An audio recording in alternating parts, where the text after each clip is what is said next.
on the suit. Drink water. Don't drink and drive. Game over. Take it light. Safe. Now you're more fluent. He got free. Up, Bears. So this is really good right here. Absolutely. Let's do it. This is really good right here. Let's do it. Yeah. Oh man, don't give me time because I'm just gonna do stuff. Do stuff. That's Tone for you, boy. Tone is definitely gonna get into some things. I'm just telling you to do that. The people on the other shows like, bro, like how many times are you gonna change the background, change the intro, change the music? I'm like, every day if I can. Eventually I'm gonna get to something, but man, I'm exhausted. Running all day. Literally, you know what I've been doing all day. Then baseball practice. I had someone driving, I don't know, 5 miles an hour in front of me. I'm throwing rocks at them out of my car, like today. Like, let's go. I got a show to do. They don't understand. You aren't the only one. You are not the only one. Sorry. There are some of us who actually have stuff to do. There's some of us who there's some of us who have places to go. You might not have nothing to do. You might not have me, right? You might not have nothing to do. All right, I get that. Hey, good for you. I got something to be. I got something to do. I got something to do. So give me a break, man. Yeah. What's up? What's up, Kid? What's up, Jays? What's up, Edward? What's up, Kay? Ole, Jose. I know it's not Jose. Yeah. It's Fernandez. I can say Jose.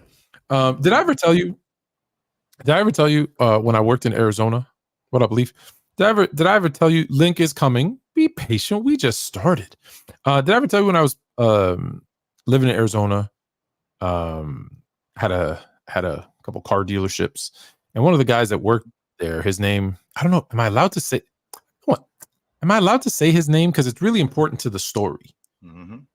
It's let's call him Carl. How about that? No, I can't call him Carl because the whole thing is about his name. Okay. I'll say it. I don't care. There's probably a million people with this name. And his name was Jose Toledo. Jose Toledo. ¿Qué pasa, amigo? ¿Cómo está, papo? And we used to get people in Arizona coming and like they didn't get it.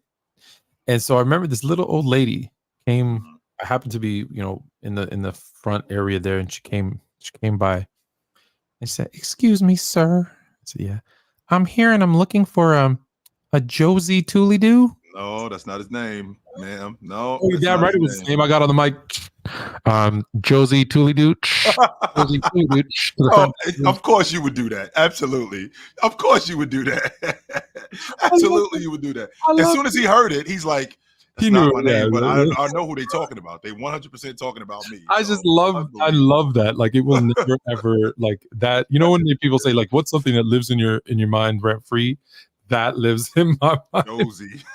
As soon as he heard that, he like, yep, they talking about me. So he was so pissed. Deal with it. Of course. As he should be. It's better than the other guy, Jesus Rodriguez, but that's a story for another day. That's not his name. We have a lot because there's breaking news. Breaking news, and I don't know, because I had a completely different agenda, but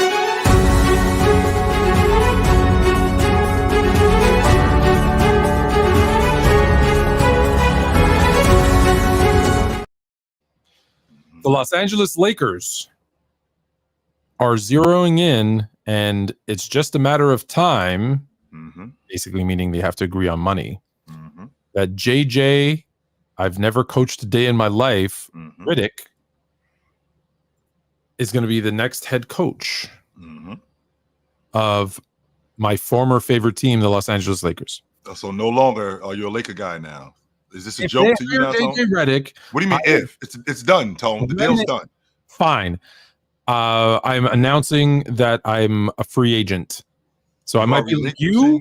I might be like you, but I just want the Lakers organization to know this is what you've done. By the way, in the last 5 years or something like that, the Lakers have the fifth worst record in the NBA over the last 5 years. They've had 13 head coaches. 13 head coaches. In 7 head coaches in 13 years, whatever, it's the flip. They've had a bunch of coaches since Phil Jackson left. Do you know who the longest serving head coaches of the Los Angeles Lakers since Phil Jackson? Since Phil Jackson left, Mike Brown didn't last the whole season. Darvin Ham lasted a season and a half. The coach from Phoenix, he lasted a season and a half. I think he lasted 2 seasons. Before him, Luke Walton, I think he lasted barely a season. I think he lasted maybe 2 seasons. I'm going to say Luke Walton, Tom. Luke Walton is the correct answer. 3 seasons. Okay. And Vogel lasted 3 seasons, except there was a shortened season in there. So Walton gets the nod. Okay. How garbage is that? Well, you got to remember about the time that we're in. You know, we don't live in a time where teams are building, where there's a lot of stability. Do you know how many coaches the Celtics have had in that same time? Let's see. Doc Rivers, Brad Stevens, and now Ime Udoka and Joe Mazzulla. So 4 coaches. Right. And it would be 3 if Ime kept in his pants. Yes, so it would have been 3. So check this out. We are now going to hire a coach with no assistant coaching experience, no coaching experience. Mm-hmm. I just want you to know. Yeah, I'm going to throw it way back. Mm-hmm. I'm going to throw it way back. I don't know if it's here, but I'm going to throw it way back. Do you know when Michael Jordan, because is LeBron James young? No, he isn't. That's for a basketball player. No, he is not. So he's not like, there to be with a young coach where they can grow together is what you're telling me. He's ancient for a basketball player. He's ancient for a basketball player. Yes, he is. So with that being said, getting a young, unexperienced coach is impossible. Like, you can't get a young, inexperienced coach. No. Now, hold on, because I'm going to pull something up here for you. You got to give me 1 second. I'll be. Okay. Yep. I'm just. I know how Tone is and how passionate he is about his crew, and the Lakers have been, for lack of a better term, they've been a dumpster fire since 2016. They have since Bryant left, since Bryant retired, and not even since Bryant retired, they've been a dumpster fire. So when they're in a win now mode, then, right? Today, Tone, not in 3 years, not in 4 years. No. Mm-mm. Do you know Michael Jordan when he came into the Chicago Bulls? Do you know how many coaches he had in his first 3 seasons? I think he had 4. 3. He had 3 of them. Okay. What, a different head coach every year. Mm-hmm. The one thing that I find interesting, everyone gives Jerry Krause so much credit for hiring Phil Jackson, mm-hmm. and for making that move. Do you know who he hired before Phil Jackson? Doug Collins. Oh no. You're right. Is it Doug? Okay. You're right. Doug Collins, yes, who had guess how much coaching experience? 0. None. So let me give you the last few head coaches that had 0 experience. Steve mm-hmm. Nash. We know how that worked. Mm-hmm. Derek Fisher in New York, 29% win percentage. Mm. Now, Steve Kerr is in this, and we know he's been great, but let's be honest. Steve Kerr was a general manager first, and then, so he had at least some experience running a team. Jason Kidd in Brooklyn, 54% winning percentage. Like, that's nice. Mm-hmm. That's nice, and he's still coaching, but we're talking about winning right away. And by the way, Brooklyn, that was right after he was playing, so it's almost like he went from the bench to the bench. And listen, JJ Redick, let's be clear, JJ Redick isn't like a point guard who is running teams. Mark Jackson with Golden State. Now, that could have been better if they gave him a chance, but also 53 winning percentage. So I'm just letting you know their win percentage because it matters for a team that needs to win right away. Vinny Del Negro in Chicago, 50% win percentage. Kevin McHale in Minnesota. It's 61%, but he only coached for 22 games. So then he got to Houston and he was actually pretty good. Sure. But again, I'm not saying JJ Redick can't be a good coach. Right. What I'm saying is he the coach that's going to get this team over the hump? That's the question, right? Isaiah Thomas. Yep. 53% in Indiana. He coached 228 games. Yep. Doc Rivers, Doc Rivers turned out to be a really good coach, but when he first got hired in Orlando, he won 50% of his games. Sure. It takes him a while. Larry Bird might be the exception. But he's 69% and he did a great job. But even he was like, I'm done with this. Coach of the year. ML, he said he wasn't very good. He said he wasn't very good. He wasn't good. And he's the best of the bunch. He's the best of the bunch. He was the coach of the year. ML Carr. Do you know what his winning percentage was in Boston? He was garbage. 29%. Yeah, I think they had one of the worst records in Celtic history in 96, 95, 96 when he was there. They were terrible. 95, 96. You got it dead on. The year before, my guy, my favorite player of all time, so I hate to mention it, Magic. I think Magic coached 28 games. 16 games was 5-11. Garbage. Quinn Buckner in Dallas, 16%. That was even he tried to implement the triangle in Dallas with those kids with Jimmy Jackson, and no, that was a bad idea. Work. No, it didn't. Only 3 more guys. Dan Issel, 48% in Denver, 92. Dick Van Arsdale in Phoenix, 50%, 54%. But again, these guys played only 26 games. Like it's not only do they not win, right? They don't even last long. Like, and then Paul Silas, San Diego Clippers, 32%. So it's not only though that their percentages are bad. If you look at most of them, their win totals, you can tell they didn't even coach that long. 78 games this is how many wins they had. 78, 14, 96, 13. I'm not going back since Bill Russell. 78. Did Sam Mitchell have any coaching experience when he got the job with the he was an assistant. Okay. Yeah. So 78, 14, 96, 13, 5. These are their win totals. 5, 48. Here, there's a couple of good ones. 147, 171, but even again, still 50%. 19, 82, 44, 40. So it's not only do they not win, they don't last. And so for the Lakers to be like, it's LeBron on his last legs, AD always on one leg, and the feeling is the Lakers are close, whether that's just a Laker fan thing or a regular thing. The Lakers are close, right? Swept out of the Western Conference Finals, played the same team, unfortunately, in the first round. Listen, whether it was first round, second round, third round, Denver was going to beat them. Yep. The only thing they had, like we talked about, if they avoid it, this isn't the move. This isn't the move. I'm sorry. And you know why it's happening. And let's be clear, I call bull, you know what, when he says, I had nothing to do with the bull. You're telling me you start a podcast with a dude, 5 seconds later, he's your head coach, and you had nothing to do with it? A guy who's never coached in his life? Get the out of. No, that's not a coincidence. It's not. Stop it. It's not a coincidence. And excuse me. And on top of that, this is year 7 we're going into with the Lakers with James. And with us going into year 7, you've been to the NBA championship, you've been to the Western Conference championship, you've been to the playoffs, lost in the first round. So in the 4 trips in 7 years, you've been to the playoffs. Is it fair to say that it would have been a better idea to get somebody in there and have somebody solid, as opposed to continuously rotating coaches and continuously rotating players? Maybe that's why this team has been unstable for as long as it's been unstable. Maybe that might be the problem, because if you look at these coaches who have gotten on, like what you just got finished talking about, one, it's ruined their career. More times than not, they haven't gotten another job. Sam Vincent, when he got the Charlotte job, they get jobs that no one wants. Nobody wants that job. So Sam Vincent, Jordan hired him that 1 year in Charlotte. He was terrible.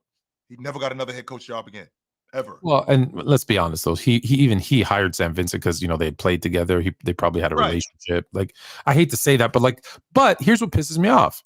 You got a guy like Sam Cassell, who's paying his dues, who's putting in the work, who should get a head coaching opportunity. That's not his job, though, Tone. The Lakers' job. That's not Sam Cassell's job. I'm not saying it's his job. My point is, you're seeing these things happen, and a guy like Sam Cassell's doesn't get an opportunity somewhere. You're right. It's probably not in LA. And the question, Tone, this is your fault, by the way. you as a Laker fan, yes, this is your fault, Tone. And you know why this is your fault? I didn't bring LeBron James to LA. That's exactly why this is your fault. Because you as a Laker fan, you want right now.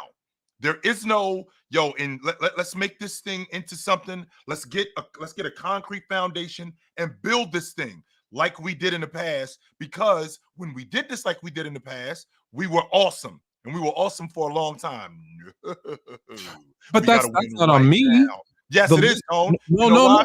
They had a great young core. They had Ingram. Get rid of everybody. Get rid of everybody. And Caruso and those guys. They got rid of them for your guy. You got rid of them. Yep. For your guy. And what happened, Tone? The next year after they get rid of him, what do? You win the NBA championship. No, when we got him, no, that's not true. When we got him, we missed the playoffs, and then when we got AD, we win an in-season tournament that we're calling an NBA championship, and then we do nothing ever after that. Right, because you know why? Hold on, we still had Caruso, we still had Kuzma, we still had some of those guys. We lost Ingram and the others we had to get AD, but we still had a couple of those pieces. And then after we win the chip, then we clean house again because we think, oh, we've got LeBron. He can win a final with table scraps, and he cannot. No, he can't, Tone. Again, I understand that every year you can't just run it back. I understand that because the NBA gets better. Teams get better, players get better. The money situation where you got a guy under contract. That's why Malik Monk left, because you couldn't afford to pay him. Letting guys like Alex Caruso walk out the front door, that was a mistake. 100% that was a mistake. I also think that losing Dwight Howard, I think that was a mistake. Whatever was going on between him and Anthony Davis, we could have worked that out. I think that was a mistake.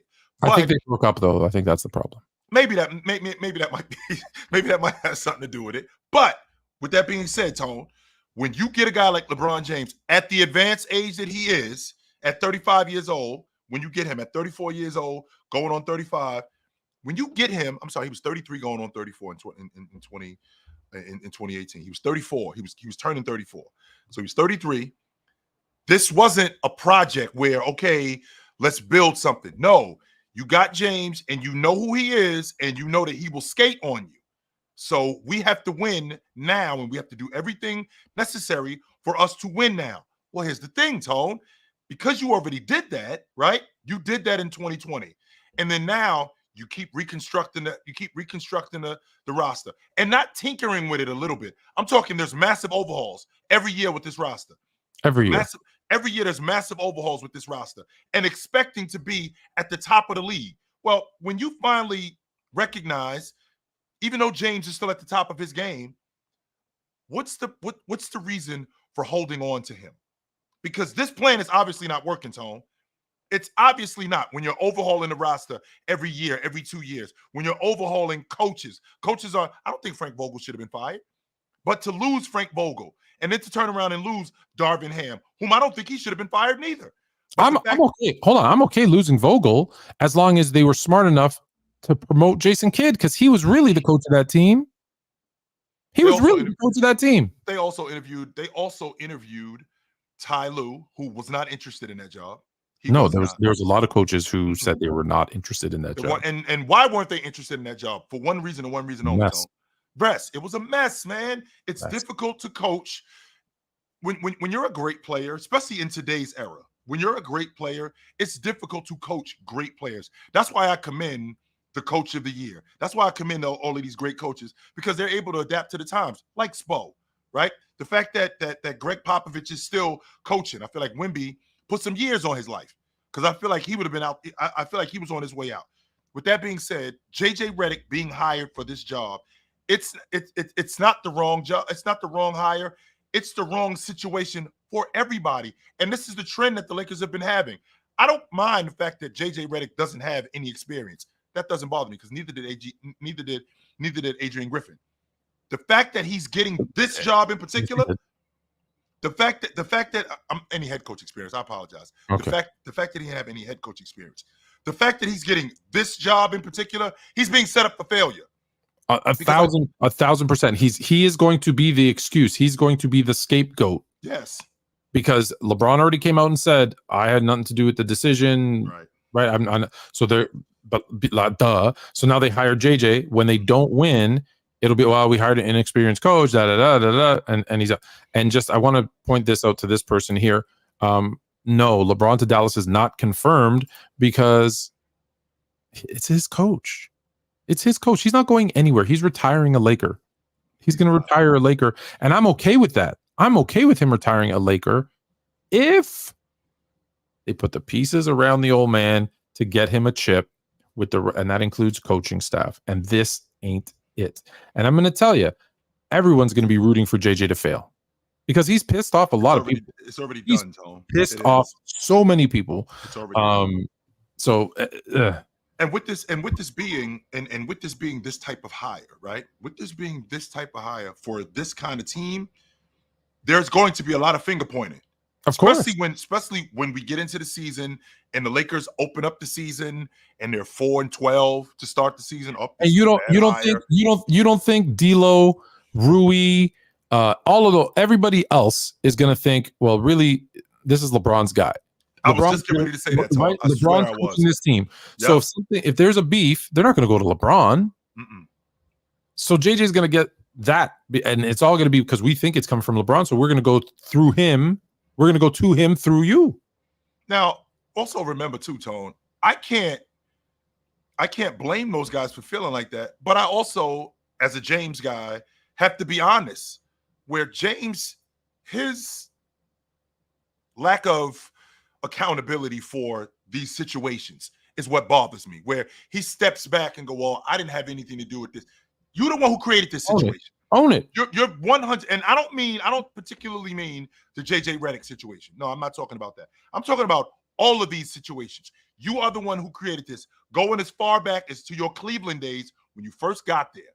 Not only when you first got there, but when you were in Miami, when you tried to get Spo fired, and Pat Riley made it clear that that wasn't happening because we have an organization that's of stability, and the worst thing that they could have done was fire Eric Spoelstra.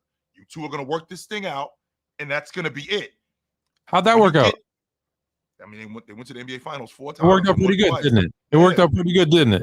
Yes. In fact, it was some of his best years. He had some of his best years with the Miami Heat. With that being said, when he gets to the Lakers, or not even when he goes back to Cleveland, and now they move on from Coach Black, who was actually a pretty damn good coach, Tone. Great coach. I'd like to think he was a pretty damn good coach who, very similar to what happened to Adrian Griffin, where they were rolling. They were absolutely rolling. Yeah. And then you 86 him to bring in Ty Lue, which I personally think that was I think that was a coup, to be honest with you, Tone. I think they conspired. I think they conspired, and James was at the helm of that to get Coach Black up out of there. I think that they all conspired to do that. But then, and let's be clear, just like Giannis and Dame did to Griffin. I don't want to just say it's only LeBron James who's ever done that before. It's happened. So with them, and coaches do it all the time. The Orlando Magic did it with Brian Hill when they got him fired. So with that being said, I have to, as a player, because we're in the player empowerment movement. So I get to pick who I want to play for. I get to pick how I want to play for this coach. It's okay to own that. You don't have to hide behind, well, I don't have anything to do with this. This has nothing to do with me. Yes, it does. You are the one who started all of this. And it's followed you everywhere. It's followed you everywhere. And that's not the issue. The issue is if you guys want to win, hiring somebody every year or every 2 years, that's a recipe for disaster. That's not a recipe for success. I don't know a coach. I don't know an organization, Tone, that's firing their coach every 2 years, every 3 years, and they're winning championships on the regular. That's not happening. That's not happening. The one exception might be Steve Kerr, who walked into a perfectly made situation thanks to roster a player who just exceeded expectations exponentially, and Mark Jackson setting it up. And for the record, Tone, before Mark Jackson, that season when they had Mark Jackson, when he got fired after the 13-14 season, just so you know, Tone, they had won one playoff series in 23 years. They were a dumpster fire in Golden State. Nobody cared about what was going on in Golden State. But that's also part of the beauty of it, right? When there's no expectations, right? It is easier. I'm sorry, it is easier to win. It is easier to win your first title than to win your second on a back-to-back. Because you're a hunter Period. now. Period. Just look how good the Spurs were. They never went back-to-back. Incredible. Isn't that crazy? That's pretty incredible. To win it every other year, though, It's still impressive. But to win it every other year. But I feel like I feel like this is a situation. And Tone, I'm a James guy, as you know. James is my guy. But we have to be. That video about you. Have you seen it yet?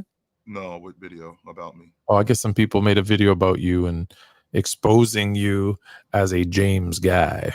Oh, I don't hide behind the logic. I am a James guy. 100%. I'm a James guy. But we have to be honest.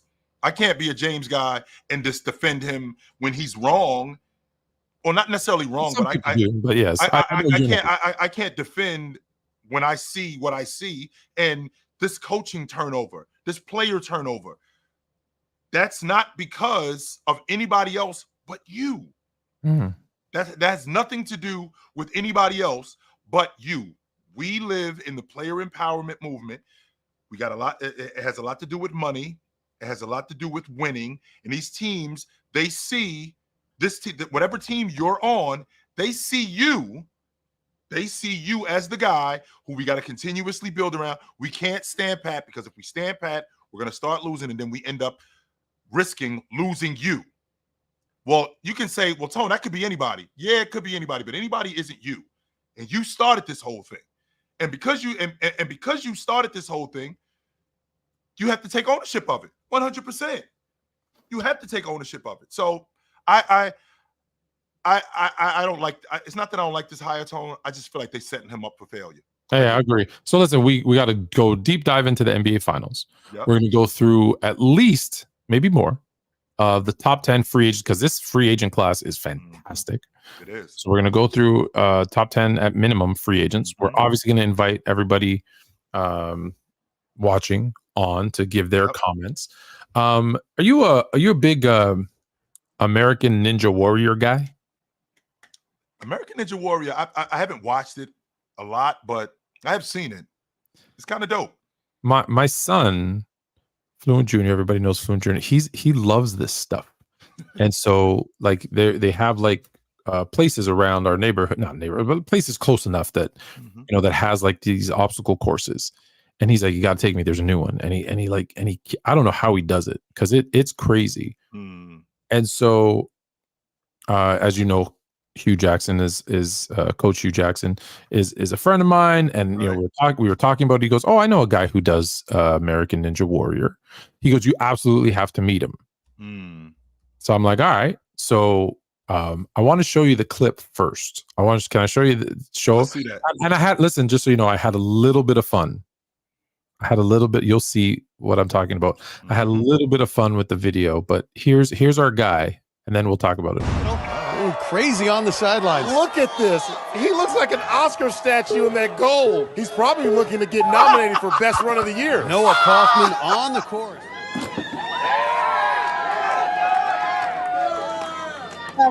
Makes the leap to the second cat grab. Him off the couch. This year, he has been preparing. This year, he feels ready to go all the way. Yeah, he's put so much into this preparation. At 39 years old, 6'2", he's a big body. He's one of the bigger ninja veterans out here tonight. Look at that. There's that hand. And he is focused. He knows the Devil's Steps have taken out a lot of strong competitors. And look at this. So is that move on the warp wall. What? I'm telling you right now. Oh my goodness. I can't do that. Me neither. I can't. No, I cannot do that. And I won't try to do it. No, I will fall right into that water. I cannot do that. No chance, no way, no how. Man. So that guy, by the way, his name is Noah Kaufman, MD. So Dr. Noah, or I call him Dr. Ninja. Right. And he took that Ninja Warrior thing that he did, and they went on tour. I'm doing this because I get the lasers now. I love that I learned this. He took that, and they took the Wolf Pack from Ninja Warriors on tour. I'm never going to get sick of this, by the way, now that I know that it. See what y'all started? See what you guys started? This I don't know how See, this is what you started. And so he took that and built an empire. And you and I had a chance to sit down and talk with him today. We did. Yes, we did. So is it okay if I show that interview? It's not that long, ladies and gentlemen.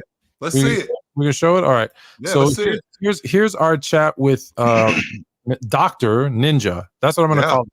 Dr. Ninja. It's good You're stuff. probably wondering why you just saw that Ninja Warrior clip, because that's him right there. Dr. Ninja Warrior. Noah, how you doing, man? I'm doing great. I got a beard now. I got longer hair, but it's great to see you guys. Fluent, chill. Great to be here. And Hugh Jackson, amazing guy. I love Coach. I'm glad you brought that up. So why is a Ninja Warrior on our show? A couple of reasons. One, because you saw that. Jay, can you do that? Can you do that stuff? I cannot do that stuff, no, sir. I like to think I'm a pretty good athlete, but I don't think I can do that. Fluent Junior, just so you know, loves that stuff. So maybe I'll send you a clip of him. He's 10 though, so he's still limber and he can stretch his legs up and do crazy stuff. But yeah, Hugh Jackson reached out to me, says you have to meet this guy. And I said, why? And he said, trust me. So I'm gonna miss a million things. So you're Ninja Warrior. You went on tour, correct? With them, the Wolfpack? Yes, Wolfpack, and we were all over, and we even went to Hong Kong. Look at this. Yeah, that's right. It was a live event. I don't think I could do that again. It only happens with, there it is. There it is. Hey. God, how do you get, so you like, wow. I got cool stuff here I don't even know about. The Matrix. So Ninja Warrior went on tour with the Wolfpack. I gotta know more about that, because I'm not just calling you doc, you're a doc. So let's start with the Wolfpack. Well, Wolfpack was really cool. It came out of the show as a spin-off. Me and all the other ninjas got together with some partners in New York, and we put on live events. We were in New York, Atlanta, Denver, and we even went to Hong Kong. And then COVID hit, and you know how that goes with live events. But we were trying to make the world healthier, one kid at a time, and we did. We made quite a few families and kids healthier, and we had a lot of fun doing it. Nice. How long, like, were you already doing this stuff and then the show came up, or how long did you have to train to get ready to do Ninja Warrior? Oh man, well, I've been an athlete my whole life, like a horrible one. Like, I'm horrible at golf, I'm horrible at football, I'm horrible at baseball, I'm horrible at b-ball, but I love to do those things. But I was pretty good at rock climbing. I was pretty good at gymnastics, rock climbing, like the individual sports. And so I've been rock climbing for like 30 years, and wrestling before that, and kind of the fringer, snowboard and that kind of stuff. And then I just fell into Ninja Warrior because, hey, it was like TV and it was excitement and adrenaline. I'm already an adrenaline junkie, and it was just a lot of fun. So did the show. How do you find time? Because you were telling us before you're an ER surgeon. Yeah, I'm an ER doctor. If I'm doing surgery on you, when I watch TV, ER surgeons are working 24 hours a day, 7 days a week, and they're always exhausted. Yeah, and I am always exhausted. But I got to tell you, as an ER doc, we get to like do shift work, and we can control how much exposure we have to medicine. So personally, I have always tried to keep a little bit more work-life balance. There's a lot of depression and stress in medicine, and professionals are stressed. So I've always been like a 3/4 time doc, and I go out and play and climb and hang out with people. Speaking of processes, Doc, you just brought that up. How does that work in terms of being an American ninja? Because it's not like I can walk up to the Los Angeles Clippers facility and just try out for the crew. That's not the way that works. So, I mean, what's the process?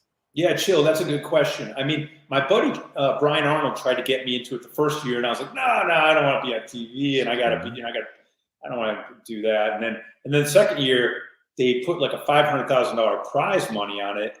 And my buddy Brian, he did really well on the show, and I was like, oh, okay, well, maybe I should do this. So you had to submit a video and a little Q&A, and then you had to be interviewed to see if you're good on camera, because they're also selling stories. They package you up and they do hero shots and B-roll, and so and as you can see, I run around in a gold suit, so I'm not afraid of having a little fun out there. Sure. I think I've seen LeBron wear that suit, didn't he, on SNL? I'm going to show that clip in a minute too, but so it's interesting. I got to ask, and if you can't say the answer to this, that's fine. I understand. When you say they have to package you up, do they leave stuff out? Do they embellish a little? Yeah, man. I mean, it's TV. They got a great crew, and they do a pretty good job about telling people stories very accurately. The actual competition, they don't show. Sometimes an obstacle breaks a little bit. Sometimes it starts snowing. Sometimes they put people in different orders, and they make the show. It's a reality show, so the sporting aspect of it has always left us ninjas a little bit like wanting. Some things aren't perfectly fair, and it's not like a sanctioned sport. But for being a TV show and creating a sport out of thin air, they do a pretty dang good job, and it's a very talented crew out there. Doc, you're pretty remarkable in what you do because being an ER doctor, you're in the thick of things. I want to be clear on that. You're in the thick of things. On top of being an ER doctor, where you're dealing with the most trauma, I'm also a ninja.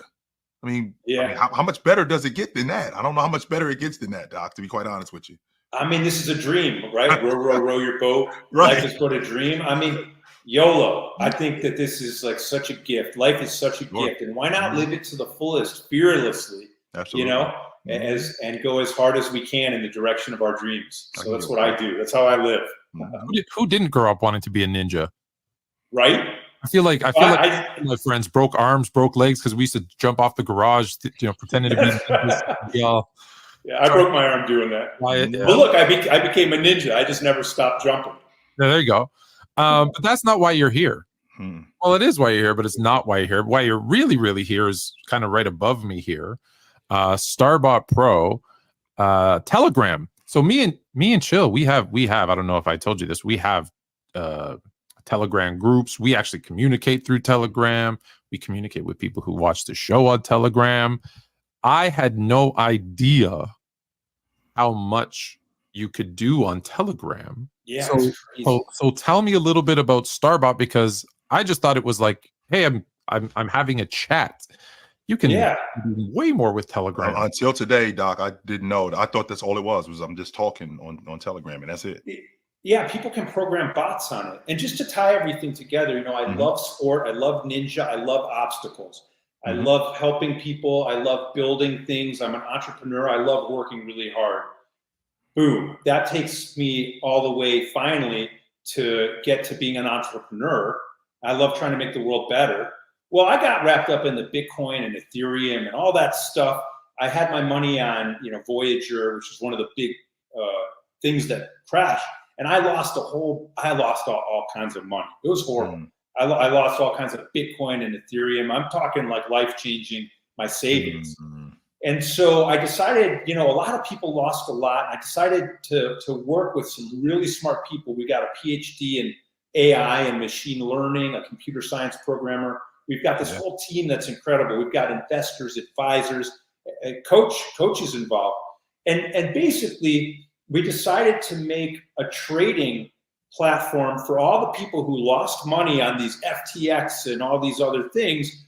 We decided to make something for them to be able to trade these digital assets. And the problem with trading on like Coinbase or something is by the time you get a token, you got to wait for them to post a token. By the time you get a token, all the hedge funds have bought it. It's already gone up 2 million%, that kind of stuff. So we decided to make a bot that's self-custody, so we don't custody any funds. And it basically will trade for you, and you can get into these small little tokens.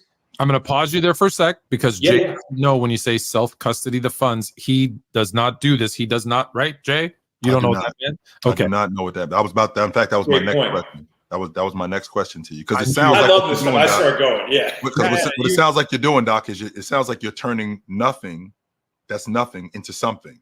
That's what it sounds like you're doing. That's exactly right. And it's exactly. So when you use Coinbase or when you use FTX or Voyager or something, one of these ones that collapsed, you're giving your money to them, and then then they're trading for you, and they hold all your money in their bank account. So if they go under and they go bankrupt, guess who loses their money? You do. We lose our money. So what we made was something that's called self-custody. You keep your Bitcoin, your Ethereum in your own wallet, and then we just give you the tool. It's like a Swiss Army knife. Sure. We give you the tool to trade on a decentralized exchange where nobody can touch your funds. You're in control. You got your keys. Nobody's got your private keys, not your cheese. Sure. And so you can buy these little tokens that go up. You know, tokens can lose value too. There's risk. This is like trading. And, you know, I like to do sport betting. I love to do fantasy football and stuff. And I love trading stocks, and I love trading options, and I love trading these digital assets, because there's teams that are building crazy, cool, you know, inventive, innovative stuff. And I want to get in on it. So I get in on some of these tokens, and I've had tokens go, gosh, like, you know, 1,000x or something. So you put in $400, you get $400,000. And like, I mean, it's mind blowing what you can do with digital asset trading. And so yeah, it's self-custody. It's a lot safer, and we protect against scams. You don't have to connect your wallet to anything, and you can do it on Telegram. So Chill, like you were saying, you didn't know you could like do anything but talk on Telegram. Right. Telegram is so cool because it's like a Twitter or a WhatsApp, but it allows people to come in and program these little bots. And a bot is just a message, and you open up the message with a bot, and you say trade this token, you know, and you got to find the right there, right there. I can do it. Right there, it's super easy. Wow. And so and you know, go to our website, you can see videos of how it's done and stuff. We've got, you know, entertaining onboarding videos. But yeah, and you know, like we're about to have a $20,000 cash prize purse trading competition that starts on Thursday. Yeah, we're gonna play that video right after this, so people can learn more about the $20,000, because that's what you got me on. Two things. You got me a $20,000 prize, which you know. And two, my second favorite thing is the way I took it. So for people of my intelligence level, when we say keep your money, self-custody, for me that means I get to keep my money under my mattress, but I can invest it, but it's still mine. You know, I'm old school. Under my mattress, in my walls. Don't come to my house. It's just it sounds to me, Doc, like what you guys are doing. Theorist, Jay. I don't want anyone touching my money. 100% Tone is a conspiracy theorist, and it sounds to me like, Doc, you're giving me more control over what I can do with my money while investing with you, as opposed to me just giving you my money and you invest in how you see fit.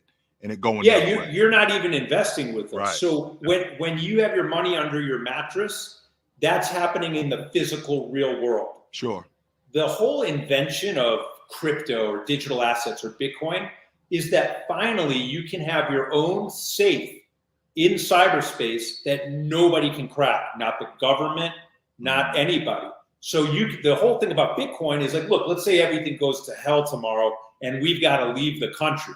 Something crazy. And I'm not a doomsday or conspiratorial, but it's possible. Let's say. Sure. Can I leave with a bunch of gold bars up my butt? No, you can't, Doc. Yeah, how much gold can you really take with? Okay, so they're going to find you. They got the X-ray machine. Just to sidetrack a little, have you ever lifted a bar of gold? It's not light. It's like crazy. It's not light. I got to do it. It wasn't my bar, but like I had a buddy. It's like, oh my god, and a bar of gold is expensive. But yeah, it's like it weighs more than this this table that I'm sitting at.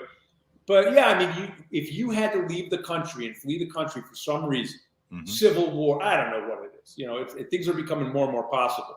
You can't take your bank account with you. They can freeze that. You can't take you can take your credit cards. They'll freeze all that. Right. They've got control over your stock accounts. They got control over everything. And your gold, you're not going to get out of the airport. And how much can you take? A gold bar. I mean, if you make it, you have one gold bar. Or you can't take like 5 gold bars. You got to pay a gold bar in fees for the extra weight. Oh, yeah, right. They're going to be, what's in here, a gold bar? Yes, as a matter of fact, it is. Yes, as a matter of fact, it is. Guess what? I could leave here and, you know, imagine I had $10, $20 million. I don't. I got nothing compared to it. But imagine I could keep it in a code in my head, and I could go to Australia or wherever I want in the world. Nobody knows how much money I have. And I could go there, and with Starbot or with anything else, I've got my own wallet. Nobody can touch that wallet. Nobody can get into that wallet.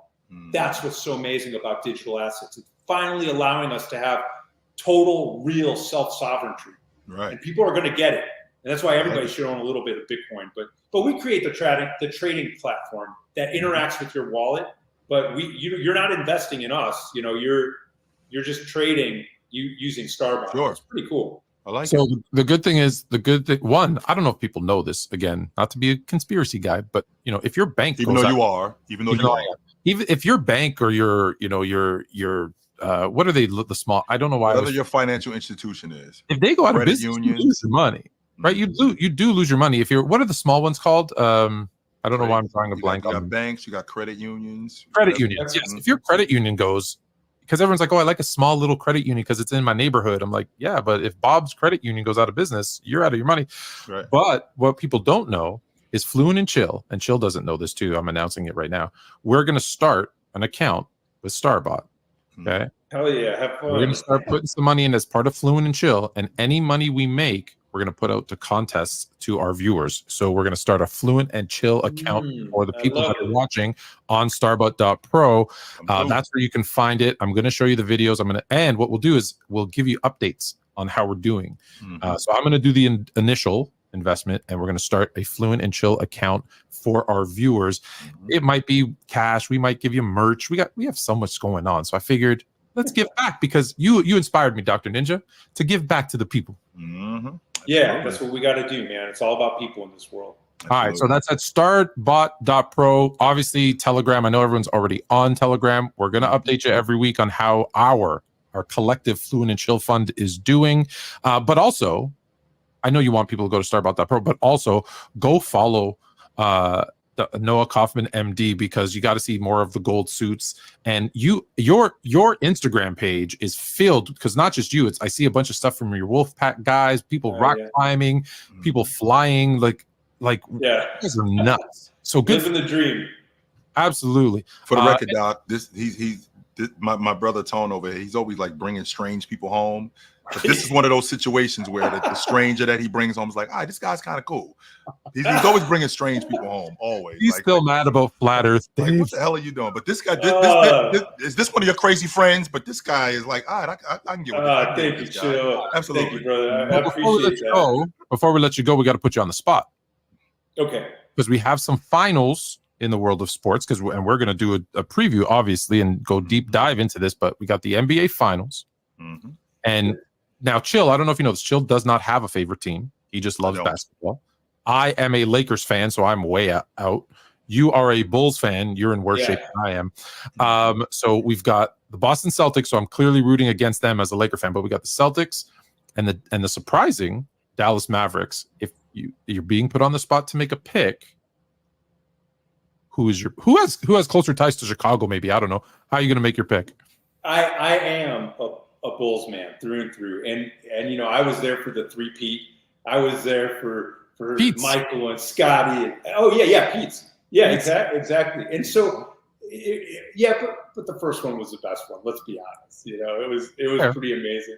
It was crazy how they actually trademarked that. The guy from New York, I forget. Genius move. But my son and I, we watch a ton of football and we watch basketball too. And you're not going to love this, but I'm going to go for the Celtics. You're an Eastern Conference guy. You're an Eastern Conference guy. I'm an Eastern Conference guy. There it is. Wrong answer. The work is there. They put in the work, and I think they can pull it out. Absolutely, Doc. I don't normally buzz guests, but when you pick the Celtics, you get the buzzer. I'm sorry. That's for my boy. All right, fine. That's fine. Okay, this one's for both of you. Because the NHL Stanley Cup is set. You got Jay's Florida Panthers against, and I'll take them because I'm Canadian, against my Edmonton Oilers. Jay, are you sticking with your home team? So first and foremost, Doc, just so you know, I'm not a Florida Panthers fan. They mopped my Devils last year in the playoffs, so I'm rooting whoever is playing against them to smoke them. So I am so not down with the Florida Panthers. Not only that, I'm a big time Connor McDavid fan. I dig him. I think he's awesome. Yes. So you I'm actually rolling. For this question. I was not. To be honest with you, I was not. No, I wasn't. But I have a legit disdain for the Florida Panthers. How they treated my Devils last year in the playoffs. So whoever plays them, I want to see them mop the Florida Panthers. So I'm rolling with Edmonton. So we got two for the Oilers. Doc, can you clean sweep, or are you going with Florida? Well, no. So I'm an Avalanche man myself, obviously. Love those guys. Love the games, and they kind of fell out of sorts here a little bit. But but Canada and hockey, I mean, that's just like peanut butter and jelly. That's legendary. I'm going to go with the Oilers on this one. A clean I've always loved Edmonton. Oilers. I don't know if that's a good or a bad thing from 3 non-hockey guys. We'll check with our guys on the Leafs Lounge. Maybe they'll know better. Yeah, I've always been a hockey fan. It's basketball on ice. That's what it is to me when I watch. They're ninjas. Yes. I mean, they're all ninjas in all these sports, but the hockey players, unbelievable. Yes. It's basketball on ice when I watch. I listen. I'm a sad Canadian. I can't skate, so road hockey. I'll play road hockey anytime. So anyway, Doc, thank you so much for joining us. Starbucks Pro. Dr. Noah Kaufman, go check out Ninja Warrior. We'll have the link in the description as well, so you can go do that. We can battle because we're all going to be in this 20K thing that I'm going to show you the video for here in a second. First prize is $10,000. That's mine. What's second for everybody else? I think we pay out to 8th place. I think second is like $5,000. Right, so there you go. You guys that are going to be in second, enjoy your $5,000. He's going to take it all. I'm taking it all. Appreciate it. Thank you so much, Starbot Pro. Don't go anywhere because now we're going to go deep dive into the NBA playoffs and NBA free agents. There's some big names this year: LeBron, Paul George, Pascal Siakam. We're going to tell you where they're all going to land coming up next here on Fluent and Chip. Yep. Yes, sir. I'm gonna save that contest prize, the $20,000 video, for later. I got 2 videos to show you. One is that where you can win $20,000 right there. It's up at the top at Starbot Pro. I got another video to show you, and you're gonna really like it. And then I promise, all we're gonna talk about is basketball after that. But I don't know if you know this. We have a new show starting, and it's from a guy you know really well.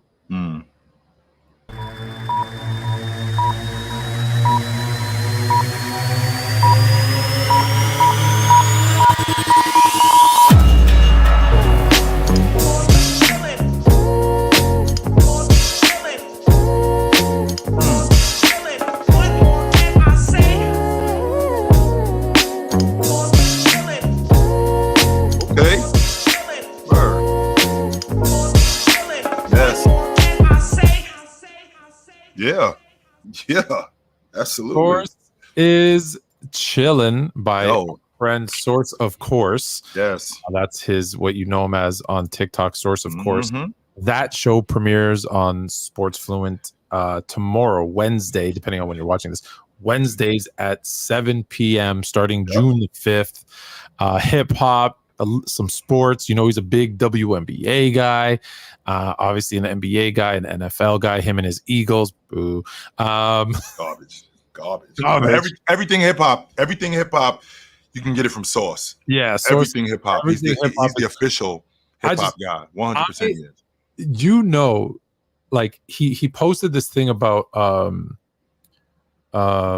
CL Smooth. No, Pete Rock and Common just came out with some new music together. Common and Pete Rock.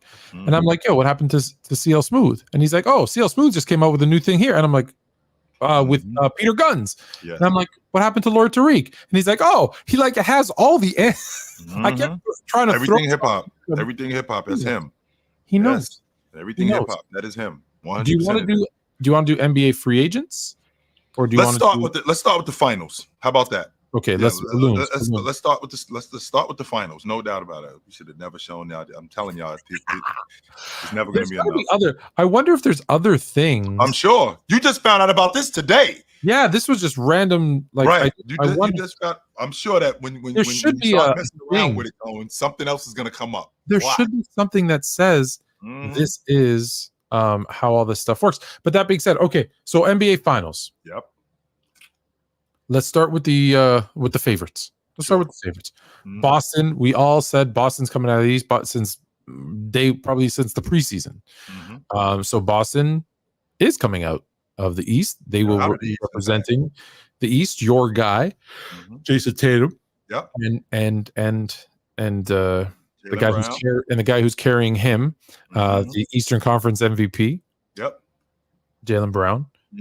Kristaps Porzingis. Sure. They've been off so long. Guess what? He's back and he's healthy.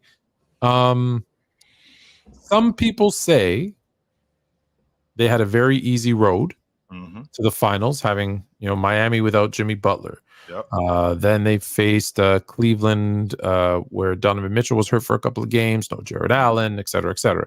Then they face Indiana, and Indiana, it's a sweep, and Indiana shouldn't even have been there because Indiana only beat New York because everybody in New York was hurt, and then they beat Milwaukee because Halliburton. Well, but I was gonna say Halliburton also misses 2 games against Boston, so the road has been paved for them. Yep. What do they need to do to win? Do you think they're going to win? Give us your breakdown on the Celtics heading into game 1 on Thursday. So game 1 is Thursday. Game 2 is what? Saturday? Sunday? Is there a game Tuesday? Nope. Wednesday. Okay. So we're going to have games 1 and 2 for next week. So that's perfect. And no game on Tuesday. Thank you. The scheduling gods worked in our favor. So give me your take on Boston. So if you look at this unit from top to bottom, I equate the Boston Celtics as a meal that you prepare and you have everything necessary to do it. You have all the ingredients. Scoring, yes. Elite perimeter defense, yes. Rebounding, they were one of the best rebounding teams in the league. Transition offense, they had the best offense in the league. Defense, I think they were 3rd in the league in defense. One of the best rebounding teams in the league. One of the better rotation teams in the league. I thought that Peyton Pritchard was the best backup lead guard in the game. I think he got outplayed by TJ McConnell, but I still think he's one of the better backup lead guards in the game. I won't come off of that. I still think he is. Sam Hauser, one of the better long ball shooters in the game. He can be hot and cold, but he can also defend. So he's not completely useless. So he helps there. Cornette, Xavier Tillman. Now you get Brissett involved in this. So they got a damn good rotation. So in addition to their 5 guys, they also got 5 more guys who can also help them. So I feel like overall as a unit, I feel like they're better. With that being said, what are the keys to this series? Well, the keys to this series, I think their offense is their best defense. And what I mean when I say their offense is their best defense, we got to put Luka in action. We got to put Luka and Kyrie in action regularly. What I mean when I say that, Tone, is we can't just get the basketball to Kyrie, to I don't know, Jason Tatum on the wing. We can't just get the basketball to Jaylen Brown on the wing and let him go one-on-one. No, that's not going to work, Tone. We have to get these guys in action, make those guys defend, and make those guys defend regularly. Because Luka wants to get back to the basketball. Not only does Luka want to get back to the basketball, he wants to get the ball ahead and he wants to run. Well, if you can put him in action as much as possible to slow him down, I feel like you slow them down. Also, with Drew Holiday being the point of attack guy, so he's probably gonna have to deal with Luka. And the way to deal with Luka, very much like Lou Dort did, where you're slowing down their fast break attack, that pickup point has to be extended. I can't pick up Luka at the half-court line. I can't pick up Luka at the three-quarter line. I got to pick up Luka whenever the ball goes through the rim, I got to find Luka. Immediately find Luka. And not only do I have to find Luka, I have to put pressure on him. I have to put pressure on him early and often. Now, what I don't like, Tone, is I don't like the fact that even though it's a strength of the Boston Celtics, them being a very switchable team on the perimeter, where they switch Jaylen Brown and Jason Tatum, where they'll switch Derek White and Drew Holiday, where they'll switch Drew Holiday and Jason Tatum. They're a very switchable team. Tone, I don't like the fact that they switch almost everything. And the reason why I don't like that is because that was the same logic that was going on in the Minnesota series. And that's a recipe for disaster, because I don't want Al Horford on Luka Doncic. I do not want Al Horford on Kyrie Irving. I don't want that. I think that they're going to get torched if they do that. And I think that Jason Kidd will do a great job in attacking that. Now, when you're talking about attacking and you're talking about offense, the thing that they didn't have throughout the course of this playoffs, they actually have it now. But Tone, I'm skeptical. And the reason why I'm skeptical about this is because I watched an interview today with Porzingis, and he said when he was asked, "Are you 100%?" It depends on how I feel. And then I don't think the Celtics would let me go out there if They didn't think that I was 100%. That tells me that he's not sure. He's not sure where he is right now. Tone, there's two injuries that I don't play around with. I don't play around with the heart, and I don't play around with the calves or the Achilles. I don't play around with those injuries because I know how serious they are. So the idea that Porzingis isn't really sure about where he is right now, even though he's been out, I think it was Monday. Today's Tuesday.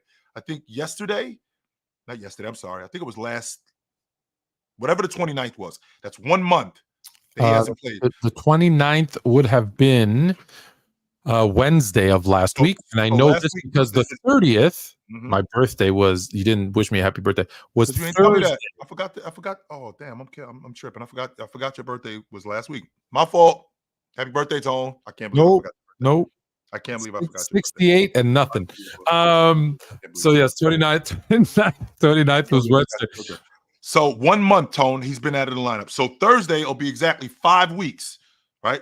Thursday will be exactly 5 weeks. This same thing happened with KD when he came back into the lineup with the Warriors in 19. He was out for 5 weeks. He was out there for less than 20 minutes, and he ruptured his Achilles.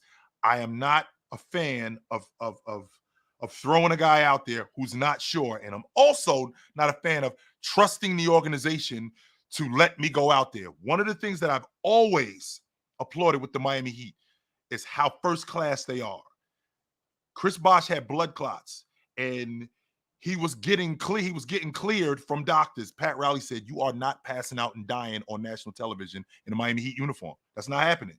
No, I'm not trying to hear that. So with that being said, I don't know how healthy he is.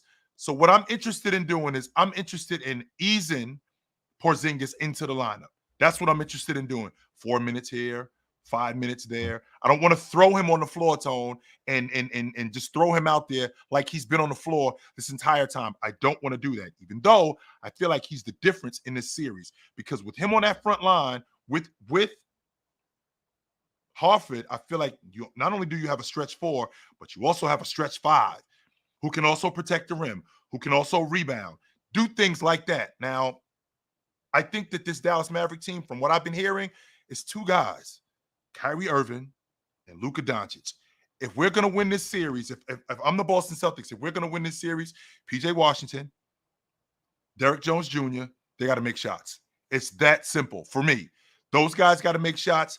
That action that Minnesota put Luka in where they blitzed him to get the ball out of his hands, I'm doing that early and often because I want those other guys to make shots. I want those other guys to get involved. And even if PJ Washington makes shots early, I'll live with that. He's going to have to continuously make shots throughout the course of this series in order for them to win because it can't be Luka.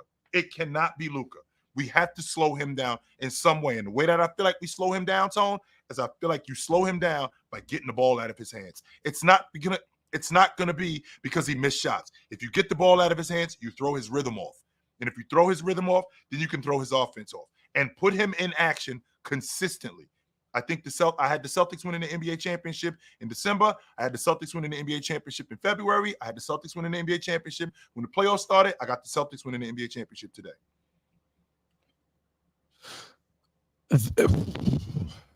Okay, I'm gonna rather than going on a 20-minute diatribe, I will condense it because you touched on so many of the points that I'll focus on the ones that I think might be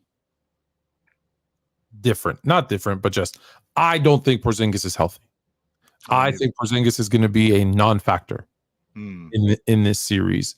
And I think it really hurts Boston specifically in this series because when you look at their roster when healthy, best roster in the NBA. They have everything you need to win an NBA championship and more on this roster, and they should win, which is why they were the number 1 seed in the NBA, which is why they won, 64 games, all that other stuff.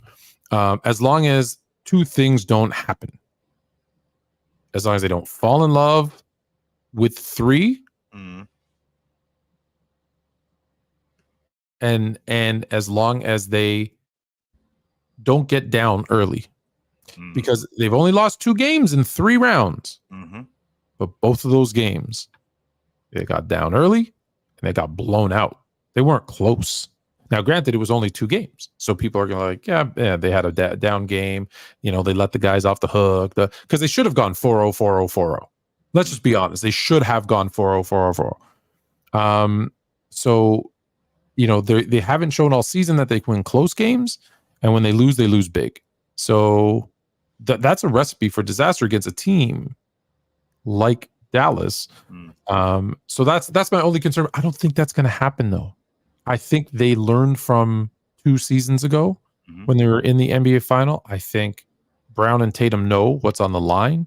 I think even Mazzulla, you know, I don't think he's going to outcoach anybody, but I don't think he has to outcoach them. This is going to sound crazy. I think he just doesn't have to outcoach himself. What I mean by that. That's not crazy. That's not crazy right? to say that, right? Yeah, get out of your own way. Get out of your own way. As long as he doesn't do overthink it and try to overcomplicate it, this should be a Boston Celtics win. Yes. Because they're the better team, as much as Luka might be the best player on the court. And that's why I struggle. Because typically when teams are close, you kind of say, well, whoever has the best player when teams are close, that's the one who's going to win. Right. I think that might be either these teams aren't close or that's the exception in this case, because I would put money on most people saying Luka and Kyrie, if you were to look at talent, skill, I probably think, would you sway it to Luka and Kyrie over Tatum and Brown? Yes, from a talent standpoint, yes. From a talent standpoint, absolutely. I don't even think that's an argument, to be quite honest with you. Well, if you're from Boston, you might argue with that. But I'm a huge Jason Tatum fan. Anybody who knows me knows how I feel about Jason Tatum. I think Jaylen Brown's one of the better transition players in the game and one of the better one-on-one players in the game. But if you're talking about strictly from a talent standpoint, if you look at how talented both Luka and Kyrie Irving are, I don't think that that's even a conversation of how far away that those two guys are. Now, I will say this, Tone, that this team, Jason Tatum and Jaylen Brown, know for a fact, the dude that I saw 2 years ago, I can't see that dude in the NBA Finals again, and that's Jason Tatum. I got to see a different guy. Like, I hear a lot of people mentioning, and a lot of it I feel like it's satire. Some of it I feel like it's hate. Some of it I feel like it's just doubt. The idea that Jaylen Brown is going to carry Jason Tatum. If he's got to carry Jason Tatum and Jason Tatum is playing bad, they have no chance in winning the series. Zero. They have no chance in winning. You're gonna hate what I'm gonna say, but I'm gonna say it anyways. Jaylen Brown needs to be Pippen, and I'll explain. And Tatum needs to be Jordan. And what I mean, I need Brown to do what he does offensively, but really focus on, because he's going to be guarding either Luka or Kyrie, right? And there's going to be Derek White, and obviously Holiday's going to have the other one. But I think it's be Holiday. I think it's be Holiday and Brown who have to be the 2 main defenders, with White coming in there as the third guy, rotating on those 2 guys. Because let's be honest, and we're going to get to Dallas in a second. For Dallas to win, Kyrie and Luka have to drop 70 a night. Yikes. Yeah, they do.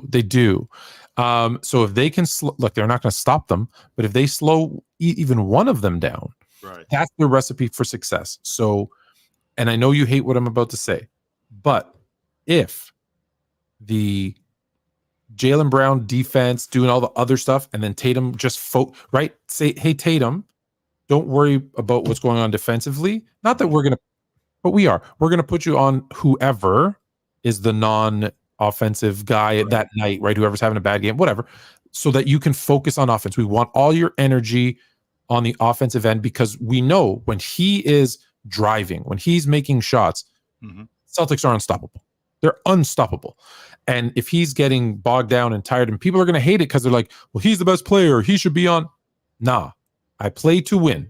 And I think that is the better situation for them to win. If you put Jaylen in that supportive role where he's not double teamed, if you put him in that supportive role where he can open up the floor, I think that enhances his game. With Jason Tatum, though, he has to be a different player than what he was 2 years ago. Yeah. He's got to be more aggressive. We all agree on that. He's got to be more aggressive. He's got to get to the spots where he's the most effective. Not only does he have to get to the spots where he's the most effective, he's also got to be locked in defensively. He's got to look like a different player than what he was 2 years ago. Kevin Durant looked different in 2017 than he did in 2012. I was not the same dude that I saw standing in front of James 5 years later. And I feel like that it's necessary for that to be the case with Jason Tatum. Does he have to be the best player in this series? No. And the reason why is because I know that even if he is, and even if he does play up to a standard which is elite, where he's 28, 9, and 7 on 48% shooting and 38% on the long ball and taking care of the basketball, even if he is playing at that level, people are still gonna scoff at him, which I still haven't gotten a satisfactory answer on. What's the logic on him when they win the NBA championship and he plays the way he played and he's the finals MVP? Because the logic on Luka, if they win the NBA championship and he wins the finals MVP, Luka is now in the conversation. The talk actually gets louder now, Tone, that he's the best player on the planet. So I'll be there I'll be back in 30 seconds. I need you to break down the Dallas Mavericks. I'll be here. You just won't see me or hear me. Sure. Absolutely. Dallas Mavericks. The thing about the Dallas Mavericks that I've always dug about them, this was before they got to the finals. Before they even got to the finals, when they got Kyrie Irving, the thing that I dug about them was the fact that now Luka has somebody that he can give the basketball to, that he's not responsible solely for his offense. He now has somebody that he can get, that other person can get themselves involved in their own offense. Because my biggest gripe with Luka this season that just passed was the fact that he had to do so much. That doesn't take away from how awesome he is as a player. That doesn't take away from that. I just felt like, why does he have to do as much as he has to do in order for these guys to win? I understand that this team is constructed the way it's constructed around him. I do understand that. But the fact that he's got to do as much as he has to do in order for them to win, I didn't like that. 42, 18, and 14, 38, 19, and 12, 47, 17, and 13. I'm thinking, what? That doesn't take away from how awesome Luka Doncic is, because I think he's fantastic. I'm on record saying that he's the best scorer in the game. I always felt like, why does he have to do this much in order for them to win? With that being said, they now have Kyrie Irving. So he's got a guy who he can play off of. In addition to him having a guy he can play off of, he's also got a point guard for a coach. With him having a point guard for a coach, his coach knows how to hunt mismatches. His coach knows how to get them in transition and get them to speed the game up, which is what I think they're going to do. They're going to hunt mismatches. They're going to do everything that they can to get guys like Al Horford, to get guys like Kristaps Porzingis switched onto smaller guys to take advantage of mismatches. They're going to do everything that they can to get them in that drop coverage where Luka can probe in the 17 to 18-foot area, and that's going to destroy defenses. One of the other things that I feel like can be effective with the Dallas Mavericks is to protect Luka. Is I think they're going to go zone, and we're going to put Luka on the front line of the zone where they're in that 3-2, and we put Luka in the back of that 3-2 zone, and it's almost like a matchup zone where Luka is only responsible for an area as opposed to him being responsible for having to chase around Drew Holiday or having to chase around Derek White or somebody like that. I think that when you put him in that kind of space, I think that you make him more. I think that's going to make him a little bit more effective. I think that those are some of the points that I feel like Dallas can win games. Now, with that being said, Tone, PJ Washington has to make shots. Yes. Not only does PJ Washington have to make shots, Derek Jones Jr. has to make shots. We get that ball out of Luka's hands when we blitz them, and you get Derek Lively in the short roll. Make Derek Lively, as a rookie, make him make plays. Make him make plays. I'm comfortable with him making plays. What I'm not comfortable with is I'm not comfortable with Luka in drop and Daniel Gafford around the rim when Luka throws the ball to the rim and he's putting his face in the rim. No, I'm not comfortable with that. Did you see this stat that the Mavericks have completed more alley-oop dunks this playoffs than all the other teams combined? Yes. Combined. Yes. And you got a lot of lob threats. You had a lot of lob threats in the playoffs, but Luka was the best at getting Daniel Gafford. I think a lot of that stuff was by design. Also, not just it was designed, but let's not Gafford for sure, right. who I told you was a huge pickup at the trade deadline. You did tell me that. I'm going to keep hammering that home. But Lively doesn't shoot 100% for the series if it's not a whole bunch of. He didn't miss a shot. And they were all dunks, by the way. Don't leave that part out, Tom. That's my point. They were all dunks. That also includes Joker, right? That also includes Joker dealing with Aaron Gordon. So you had lob threats. Yeah. James dropping the ball to the rim to Anthony Davis. Guys like that. That was going on throughout the course. Of the playoffs. So the Dallas Mavericks are a handful, and Luka is a lot to deal with. I'm not saying that Luka is a lot to deal with. He is a lot to deal with. So the Celtics have their hands full with him. I just feel like they got a better all-around unit, and I think that's going to be the difference in the game. It's funny. I don't know if the one thing always a couple of things.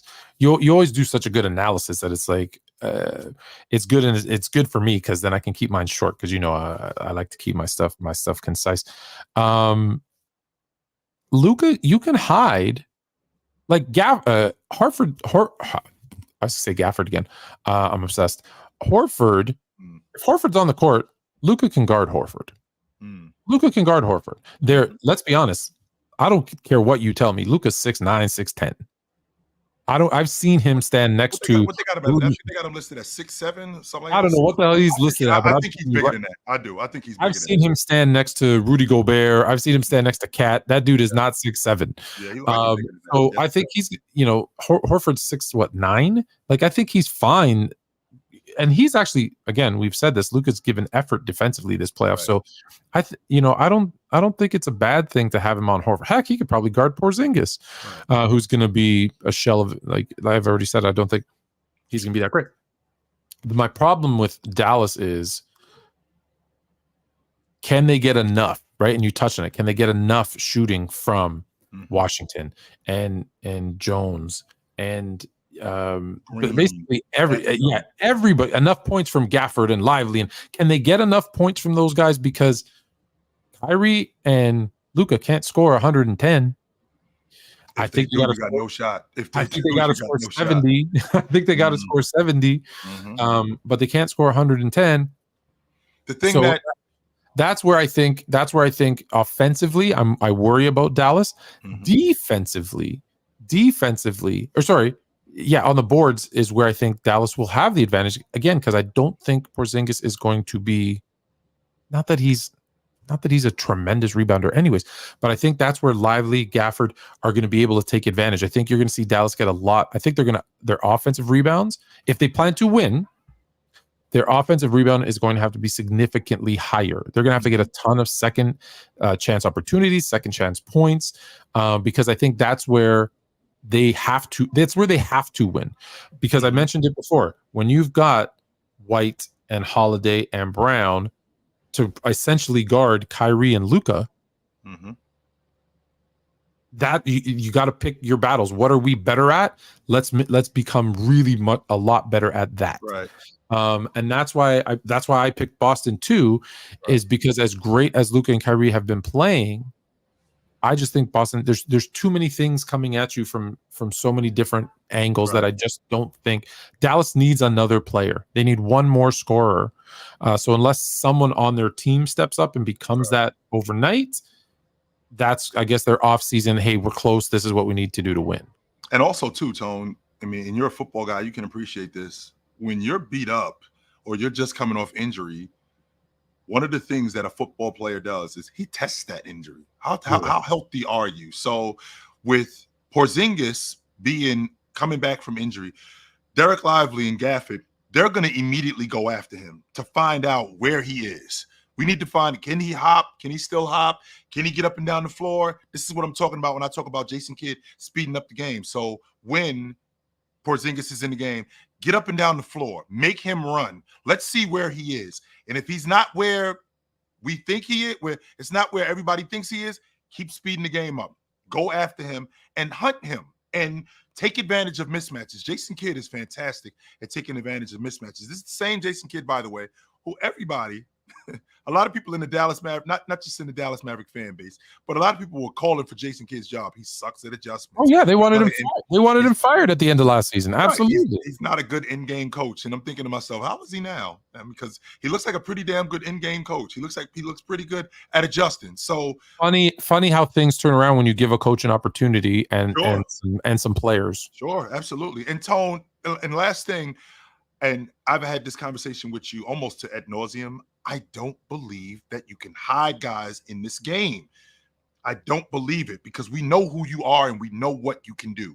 What you can do, though, is you can protect those guys. So, for example, Luka, us playing zone, where we play matchup zone, and we got Luka on the backside of the zone, or fighting over screens to make sure that when you're hunting Luka, you don't get the mismatch that you're looking for, like they did in 2000, like the Golden State Warriors did in 2022, where they were going after Steph Curry and Andrew Wiggins wouldn't allow it. Andre Iguodala wouldn't allow it because we know what you're after. So we got to protect our guy. So I feel like Al Horford is one of those guys who they know who he is. It's just a matter of protecting him as much as they possibly can.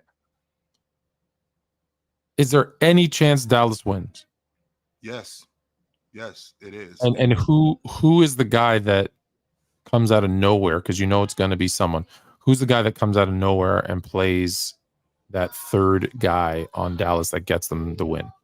Because I believe, unless if you agree that that's what needs to happen, it's either Derrick Jones Jr. or it's Derek Lively. One of those two guys. I think that they play way above what they've already been doing in order for them to win. And I don't think that they got to play out of their minds. No, I don't think that. Because Luka's so damn good, man.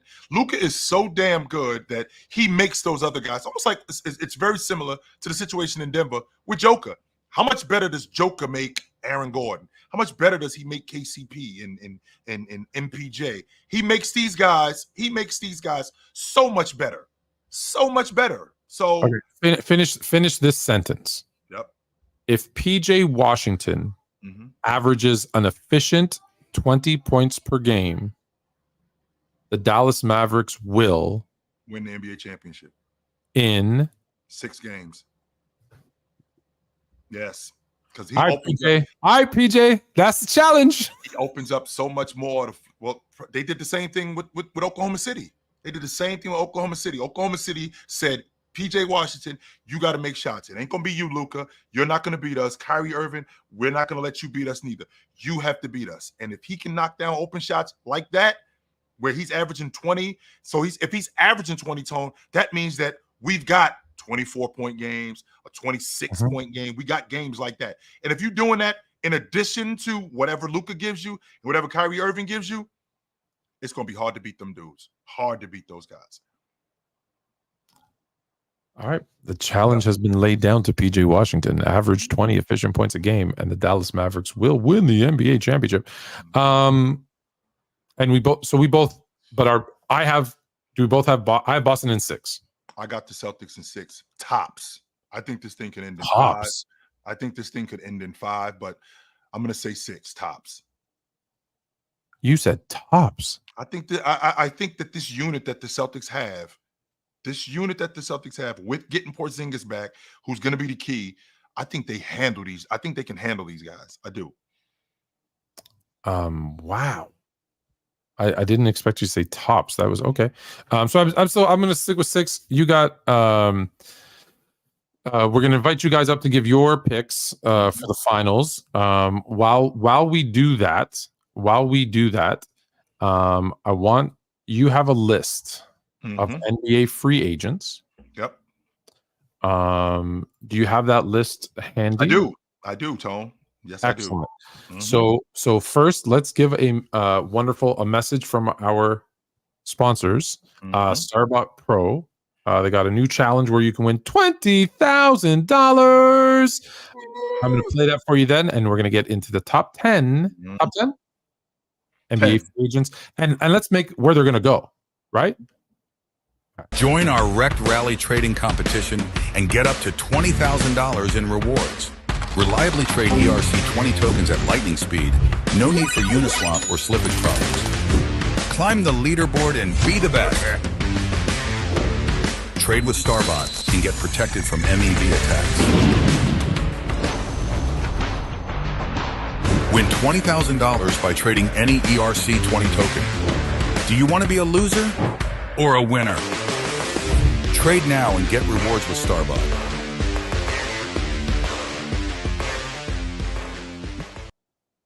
Do you want to be a loser or a winner? Do you want to be the Dallas Mavericks or the, or the Boston Celtics? I love it. I love it. Starbot Pro. You're already on Telegram. You might as well make some money while you're on it. We didn't talk about this, but when you go on that Starbot Pro thing, so two things. One, I'm going to invest my own money, and whatever money I make, and I'm going to make a ton, I'm going to reinvest into you guys watching, and I'm going to, once I start making money, I'm going to start giving it away to you guys in the chat. And two, you can go on it and they'll give you fake money so you can practice, you can play. Oh, that's kind of cool. How do you not like free money? Who doesn't like free money? Come on, man. Crazy. How do you not like free money? I drank a beer. Mm-hmm. I drank another beer. Top 10. Let's do it. So, Tone, a lot of people, they forget. I'm not going to start. Actually, I was going to start. Let's see. What do I have here? 1, 2, 3, 4. 5, let's see. 6, 7. Let's see. Yep. 8, 9.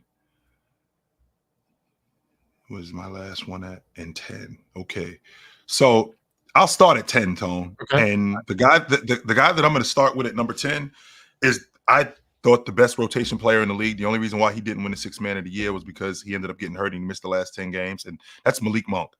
And the Sacramento Kings can only pay him like 14 or 15 million dollars. Even though, that's it. Poor guy. They can only pay him that. Meanwhile, he can sign it. I think he can get upwards up to 25 from another team. Now, I'm not sure who's gonna go to that with Malik Monk, but I wouldn't be surprised because, again, he is one of the better rotation players in the game, if not the best rotation player in the game. So we forget, Tone, that when the season ends, and then we got this is one of my favorite parts of the season right here. So at number 9. Well, hold on. Let's not jump around. So he's a great rotation player. We know that he can shoot. Sacramento can only offer him 14 million. He can get upwards of 25 million. Who's going to give him 20 million? Where's he going? I can see him in Orlando. I do. I can see him in Orlando. I think that Orlando would be a really good spot for him. To be honest with you, I could also see him in Oklahoma City too. As a rotation guy, they would love him down in Oklahoma City. And at 20 plus million, I think that they can go there with him. I do think that they could go there with him in Oklahoma City. Would he consider going back to the Lakers with James? Hey, little bit, how are you? Will he go back with James? Hey, little bit. Say hi. Say hi, Unc. Hi, Unc. What's up with you? How you doing? How you doing? He wants to know. Good. Good. She just came back with some big news. What happened? Miss Dior. She got a dance scholarship. Really? With who? It's right on the floor. Okay, go. No, you missed Dior. Okay, that's okay. She sent a message, and she did her competitions all throughout the season. Yep. And I guess they took notes and whatever. And now that the competitive season has ended, they reached out to a few of the girls that caught their eye. Yep. And she got her first check, and that's the scholarship is a check for her to go do. Mr. Baseball's here as well. Hello, sir. How are you? What's up, brother? This is his anti-bullying Jay's shirt. All right, go get out of here now. I would love him back in LA. That's another one of the players we were talking about that shouldn't have gone anywhere. Realistically? No, I don't think it's realistic. But Los Angeles, I don't think he'd stay in Sacramento for that little bit of money. I don't. I think they're going to listen. If Sacramento was better this season, like if they were close, that would be where I could see him saying, "Hey, we're close. I don't want to He was one of the main reasons why, Tone, why they fell off, because they ended up losing him. I think the last 6 weeks of the season. I think they make the playoffs outright if he was playing. But listen, you know how I feel. Go get your money. Mm-hmm. Go get your money. So if he's going to get that much more, if you can double your money, go get double your money. Yeah. Is there a dark horse team? Because I could see a team like Denver, who could use a rotation guy who could score. And I see you're right. They're like, hey, we had that. We're probably in the NBA Finals again. I could see them making a play for him. With Joker and Malik Monk on that crew, 100%. That makes so much sense. Him playing in Denver. Yes, it does. That makes a ridiculous amount of sense. Yes. I would love him in now let's go number 9. A lot of people aren't talking about him, but Valanciunas. Valanciunas is one of the better frontline players in the game. Been a double-double guy. A lot of dirty work guys don't really talk about him. Him and I had him tied actually at number 9 with him and Hartenstein. Those two guys are, and Hartenstein's in the same position that Malik Monk is in, where they can't really afford to pay him. The Knicks can't afford to pay him that much. That's the kind of position that he's in. So they could very well lose Hartenstein in free agency too. So, but as far as Valanciunas, dirty work, double-double guy. He could knock down a shot, plays around the basket with the best of them. He's not very good as a defender, but cleans glass, which is something that it's one team that I'm thinking about and one team only. So remember when remember on free agency, I believe Doc Rivers said they were at 12:01. I think they were at Tracy McGrady's house at 12:01 or something like that when he was they were sitting right outside his house. 12 and 1 second when he said 12:01. Yes, right. Orlando. Yeah. They were like right outside his house. Well, I feel the same way about Valanciunas. If you Oklahoma City, find out where he lives, and at 12:01, you're knocking on his door, asking him what is it going to take to get him in an Oklahoma City uniform. Because I think he's the difference in what they're doing down there. He's the dirty work guy. He's the 5-man that they need. Him with that team, with now Chet being able, I think Chet moves. I think him and Chet both playing together, I do think it works. 100%, I think it works. Listen, every one of these players, I'm gonna tell you would be a perfect fit for the Lakers. So I'm just gonna ignore. I'm gonna ignore that, but keep it as a given, okay? Perfect fit for the Lakers, because him next to AD, who's a defensive big who wants to be a 4, and then it gets a 5. It's a match made in heaven. OKC seems like the absolute natural choice for Jonas, and I love Valanciunas. I've said this from 19 when I said they never should have traded him, and I think they still win an NBA championship without Marc Gasol, with him in there. So I'm very high on him. As look, he's not going to be the best player on your team, but he can be. He's one of the few guys that can be a starting center on any team in the league. I'll tell you this: if Boston doesn't win the NBA championship because Porzingis gets hurt and doesn't play again, I would do everything in my power to get him to replace Porzingis as your starting center in Boston. Valanciunas? If they don't. Even but Tony, you just signed Porzingis to an extension, so it's obvious that he ain't going nowhere. That's why I said everything I can in my power. Nothing is untradeable. Listen, Russell Westbrook has been untradeable 3 times, and he's got traded 3 times. So 100%, and anything is possible. But I think OKC, like, I'm just reaching because I think OKC is just the one that makes the most sense. I'm trying to think of others. Where else? Miami makes Miami makes sense if they're committed to moving Bam to what you say should be his position, which is the 4. But they've never seemed that way before, so I don't know why they. Now, if we're gonna get to Jimmy in a minute, but if Jimmy's not there, maybe that does make sense. Maybe it doesn't. I don't know. Right. Okay, so but I think we agree OKC is probably the spot. All right, number 8 or tied for 9 was Hartenstein. Yep, Hartenstein. Yep. I don't think is he, but he's in the same position, right? Other teams can offer him significantly more than the Knicks. He's in the same position that Monk is in. Who else needs a big? Memphis. Memphis. Yes, Memphis needs a big. Oklahoma City needs a big. He works in Chicago too because they're going to lose Andre Drummond, and you can move Vooch to the 4. So I think he works in Chicago also. Yep. Why do I feel like Hartenstein, or how does Stephen A say him? Hartenstein? That's not his name. No. Hartenstein? Hartenstein? Mm. Why do I feel like he's going to the Warriors? There's just something that no rhyme, no reason. He's going to be a Warrior.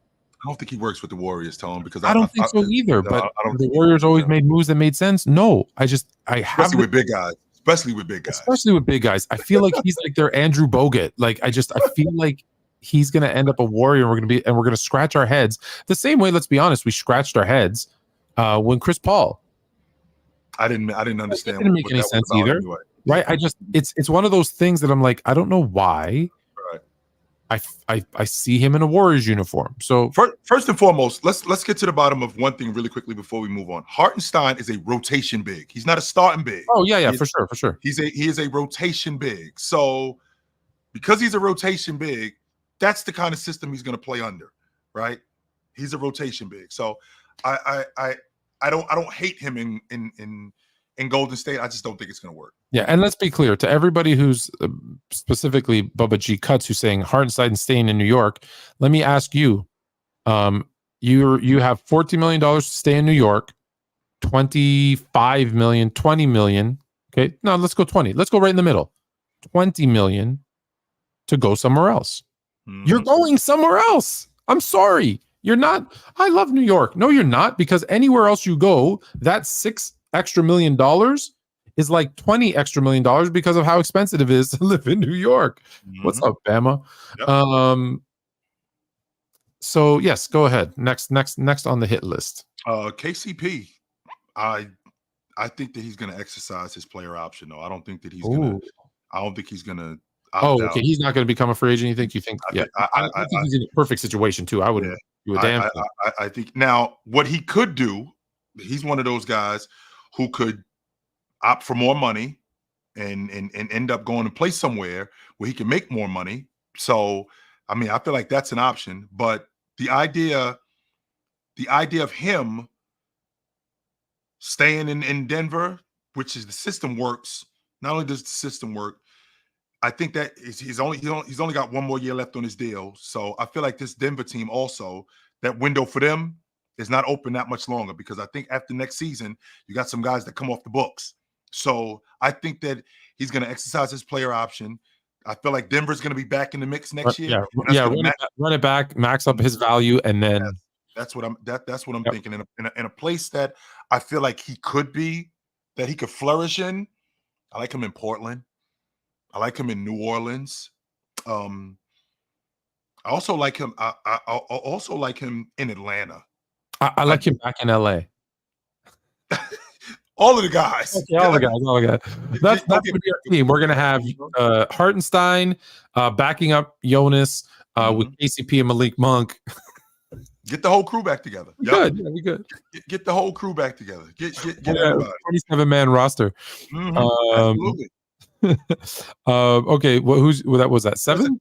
Yeah, that was 7. There's a guy that we haven't talked about nearly as much, and I think we should be talking about him. I think OG Anunoby is going to be huge, and I think the Knicks are going to do everything that they possibly can to sign him, to re-sign him. I'm not sure if his price tag is going to be a bit much for the Knicks. I'm not sure if they're going to be able to accommodate that, but with that crew, he works perfect with them. And he's looking for something in the $40 million range over the next 4 years. I would say there's something like that. Yeah, I would say there's a 1% chance he's not in New York next year, because he's the exact kind of player that Tibbs loves. He's a Tibbs guy. And I think you have a healthy Brunson, a healthy Randall, a healthy OG, a healthy Mitchell Robinson. The Knicks could be in a really good position if they let him walk for nothing. Then you basically traded away RJ Barrett, Emmanuel Quickly, and OG Anunoby for, as you would say, a bucket of extra crispy, and they cannot, and a 6-pack. They cannot let that happen. That's the next shirt coming out, by the way, is a bucket of extra crispy and a 6-pack. I think he works in Milwaukee too, Tony. There's no way that the Knicks can lose him to Milwaukee I mean, I don't think he's going back to places, Toronto. the other places that he would be great in is Milwaukee and Miami. Yes. And you can't, if you're the Knicks, you can't let him go to either one of those teams. No. Can't. You have to make sure that whatever they're offering, you got to be right. You got to be in on whatever it is that they're offering. And I'm not just saying this because I'm saying the Lakers for everyone, but just so you know, the Lakers tried really hard to get him.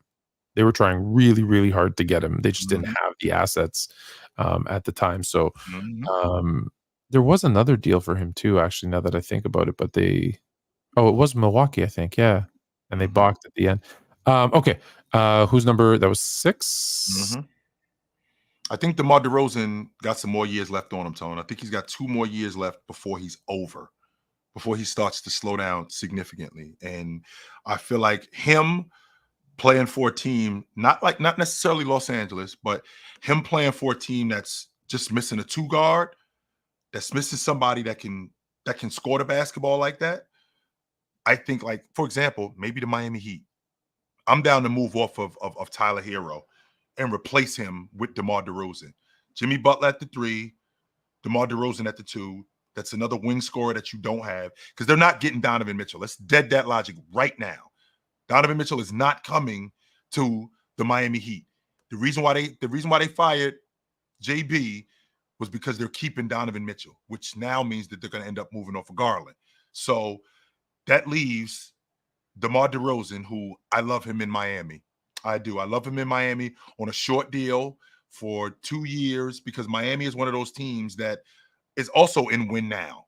They're in a win now space where with Jimmy, DeMar DeRozan, like you talk about not having spacing. I mean, you still got guys like Duncan Robinson who can stretch the defense. You got the Rook and Jaime Jaquez who's being able to stretch the defense. You also got Terry Rozier who can also stretch the defense. And you got a guy in DeMar DeRozan who lives in the mid-range, who can shoot the 3. But you got another wing scorer that you didn't have. I do love him in Miami. And I think that I'd get him in Miami for a little bit of money. And when I say a little bit of money, Tone, a 2-year deal for 50. Yeah, that's a little bit of money nowadays. I know that sounds crazy. But I think he can do that. Yeah. I think DeMar, it's sad for DeMar. Like you saw him open up, but for us in Toronto, we already knew the reason it didn't work in San Antonio wasn't because of anything other than his head was just not right.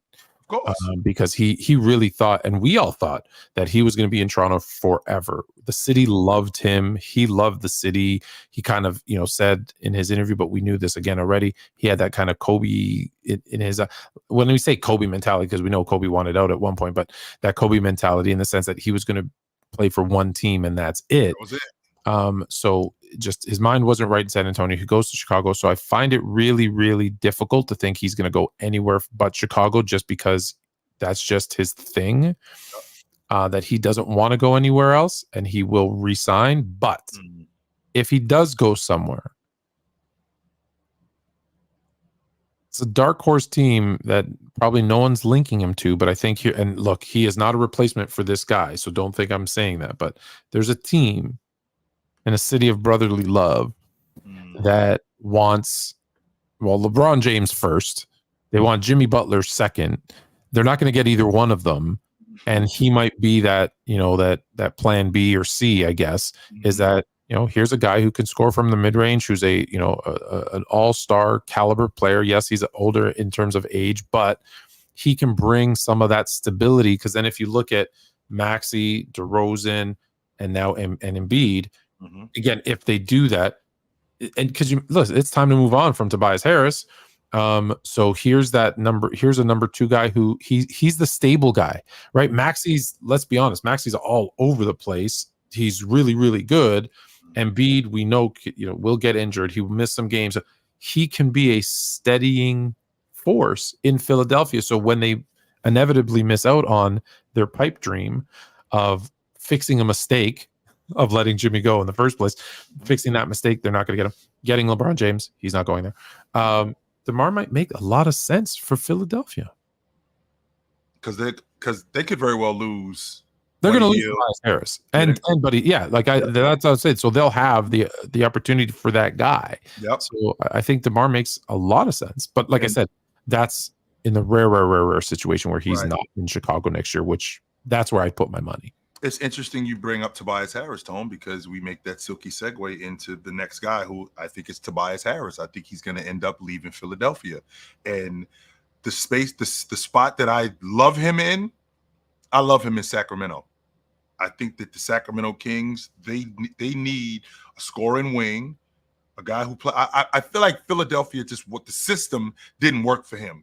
Playing with Embiid, I just feel like that system didn't work for his kind of game. I feel like him playing in Sacramento, I feel like him playing for the Warriors, I feel like that kind of system fits his game, right? I feel like that kind of system where the game is a little bit more up-tempo. And, you know, I feel like with Tobias Harris, who's not that old, he's only 31, he'll be 32 on opening night. So I feel like he's still got some years left. Playing in a faster system like Sacramento, playing in a faster system like the Golden State Warriors, I think he fits there, and the money works too. Because, but I also think, to your point, I think he slides right into Malik Monk out, Tobias Harris in. Yeah, I do think that works. Yes, I do think that works. I'm eliminating guys, Tone, like James Harden. James Harden is not a sought-after free agent. James Harden is he's not in your top 10 list? No, he's not in my top 10 list. Tone, James Harden is the chick that's passed around at the party. That's what James Harden is. He's that chick that every last one of us have had a dance with. Hey, yes, that's who James Harden is. James Harden, I do not think that he is as sought after as he would have been, had he hung around and stayed with and not been so loose. Damn, is the term that I'm looking for. Loose. So James Harden. I agree with you philosophically. I disagree with you in the sense that I feel like that's not the general consensus among general managers around the league. I think he's trouble. I agree. I told you he should have been out of the league. But I think Harden is going to be there. But okay, we're sticking with your list. So who's next after Tobias? After Tobias Harris, the guy that they traded for in Indiana, Pascal Siakam. What number is this? Is Siakam 3? Yeah, number 3. Number 3. All right. We're at number 3. I think Pascal Siakam is going to be really sought after. He's going to test free agency. Even though Indiana could pay him the most, they got his bird rights. They could pay him the most, but he's going to be sought after. So Sacramento's going to be in the mix. I love him in Sacramento as a transition player because Sacramento plays fast. Not only do they play fast, they play his brand of basketball. I love him in Sacramento. I love him in Golden State with the Golden State Warriors. But if this is from a money standpoint, and you're talking about the fastest paced team in the league, where they'll feature him in the offense way more, I think he stays in Indiana. Yeah, I've heard from a source that he was all but done. He was going to finish the year in Indiana, and he was going to be gone. He has since started to warm up to Indiana, and now they're saying, where do you think that came from, Tone? Do you think that deep run in the playoffs, you think that might have that played a part in it? I think it's tough when you go to a new team, and remember when he got there, Halliburton, I believe, was injured, right? So they were going through some controversy. I love Indiana, but it's not a big city. People forget, like, Toronto is a huge city. It's like the size of Chicago, but cleaner and safer. And so you come from and was given a shot, right? Like, he didn't play basketball till later on in life, had a great relationship with Masai Ujiri. Like, there's all these things that made his existence in Toronto great. His best friend, Jakob Poeltl, who had been traded away, was brought back. So now he's in a city that he loves with his best friend, with I was going to call him the owner, but with a president of basketball operations in Masai, who there's a connection there. They were doing all this charity stuff, the Giants of Africa. Like, he had a really good situation in Toronto, but Toronto's like, hey, it's time for us to move on from everybody. He goes to Indiana. There's a culture shock. There is a culture shock to go from Toronto to Indiana. And so I think that was the initial, okay, well, forget it. You know, I'm an all NBA caliber player. I get why they traded me.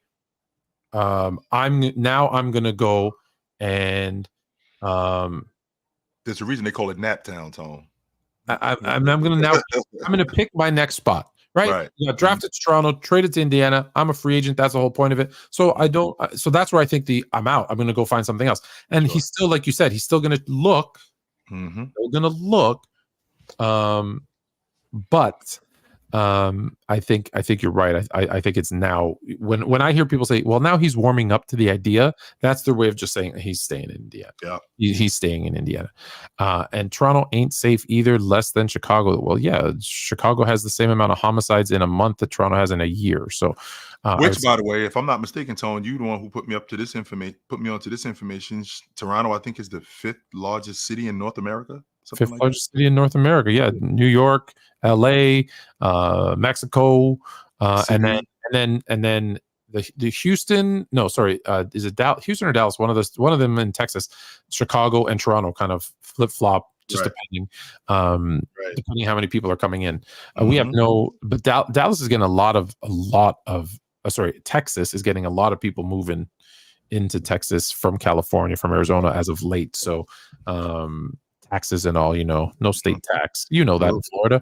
Cost of living lower. Yeah, so he's going to get his money and he'll be happy in Indiana.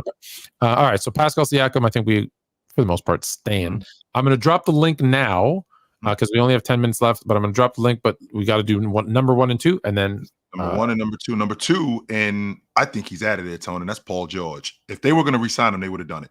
Damn. I think if they were going to re-sign him, they already re-upped. They already re-upped Leonard. Who was younger than Paul George. If they were going to re-sign him, I think they would have done it. And I think that his price tag at 34 years old might be a bit too high for them. And I think they're going to let him walk out the front door. It's too bad they fell victim to Kawhi Leonard's ransom request, because had they kept SGA and the pieces, I think that's a better team. Remember, though, Tone, when they did it, and they had to do it. I know. Considering what was going on at that time, they had to do it. Paul George at this stage of his career, like a lot of people, they talk about Paul George like Paul George is the Paul George of old. Actually, Paul George is now old Paul George. He's 34 years old. That's Paul George is like Derrick Rose after the injury. Yeah, Paul George is 34 years old. How many more years you think Paul George got at this level? I'm gonna say two tops. Before I'm not going to say he starts slowing down, but before it's over for Paul George. So I think that if the Clippers were going to re-sign him, I felt like they would have done it already. And I think that he walks out the front door. I do. I think he walks out the front door. I don't think he walks across the street. Where does he walk to? That's the question. That's the $1 million. Obviously the Lakers, but if not, well, the word is Philadelphia makes a lot of sense, and he replaces Tobias Harris.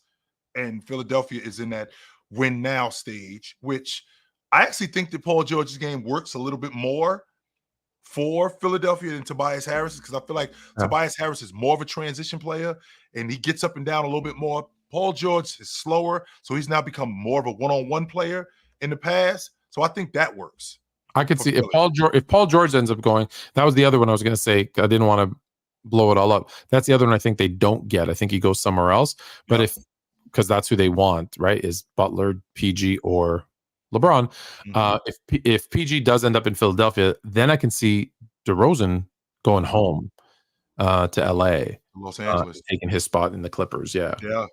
And the number 1 free agent, I can't believe that this is still going on all of these years later, is LeBron James. LeBron James, 100%. It's still LeBron James. At 39 years old, he's still the number 1 free agent. I don't think he's leaving Los Angeles. I don't. I think that the Lakers have the number 17 pick, and they're doing everything that they possibly can to get rid of it, because they don't want that pressure of having to draft LeBron James' son at number 17. They don't want that.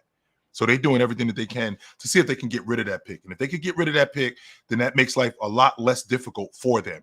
A lot less difficult. Well, listen. You shouldn't have him number 1. You should have had James Harden number 1 then, and LeBron out of there, because there's only one of 2 things that are going to happen.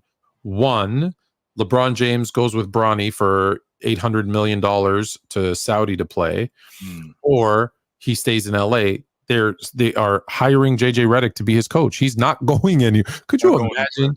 He's not going anywhere, and they're drafting Bronny. And listen, they might, if they can't get rid of, they're going to take him at 17 if they have to, even though his projection is second round number 55. Listen, he's telling you, if you want me, you draft him, and I don't care what anybody says. That's what's happening. So now, do they drop down? Do they trade 17 for 22 and some future considerations or something so they don't look completely stupid? Because they're going to look stupid either way.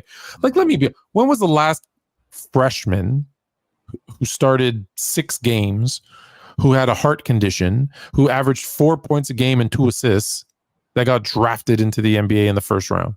I don't ever remember one. Right. So this is not LeBron hate. This is just reality check. If his name was Joe Smith, we wouldn't be having this conversation. We would not be. No, we wouldn't be. That's a fact. And that's a shame that a player holds that much weight. Leaf, man, you can't talk for 20 minutes.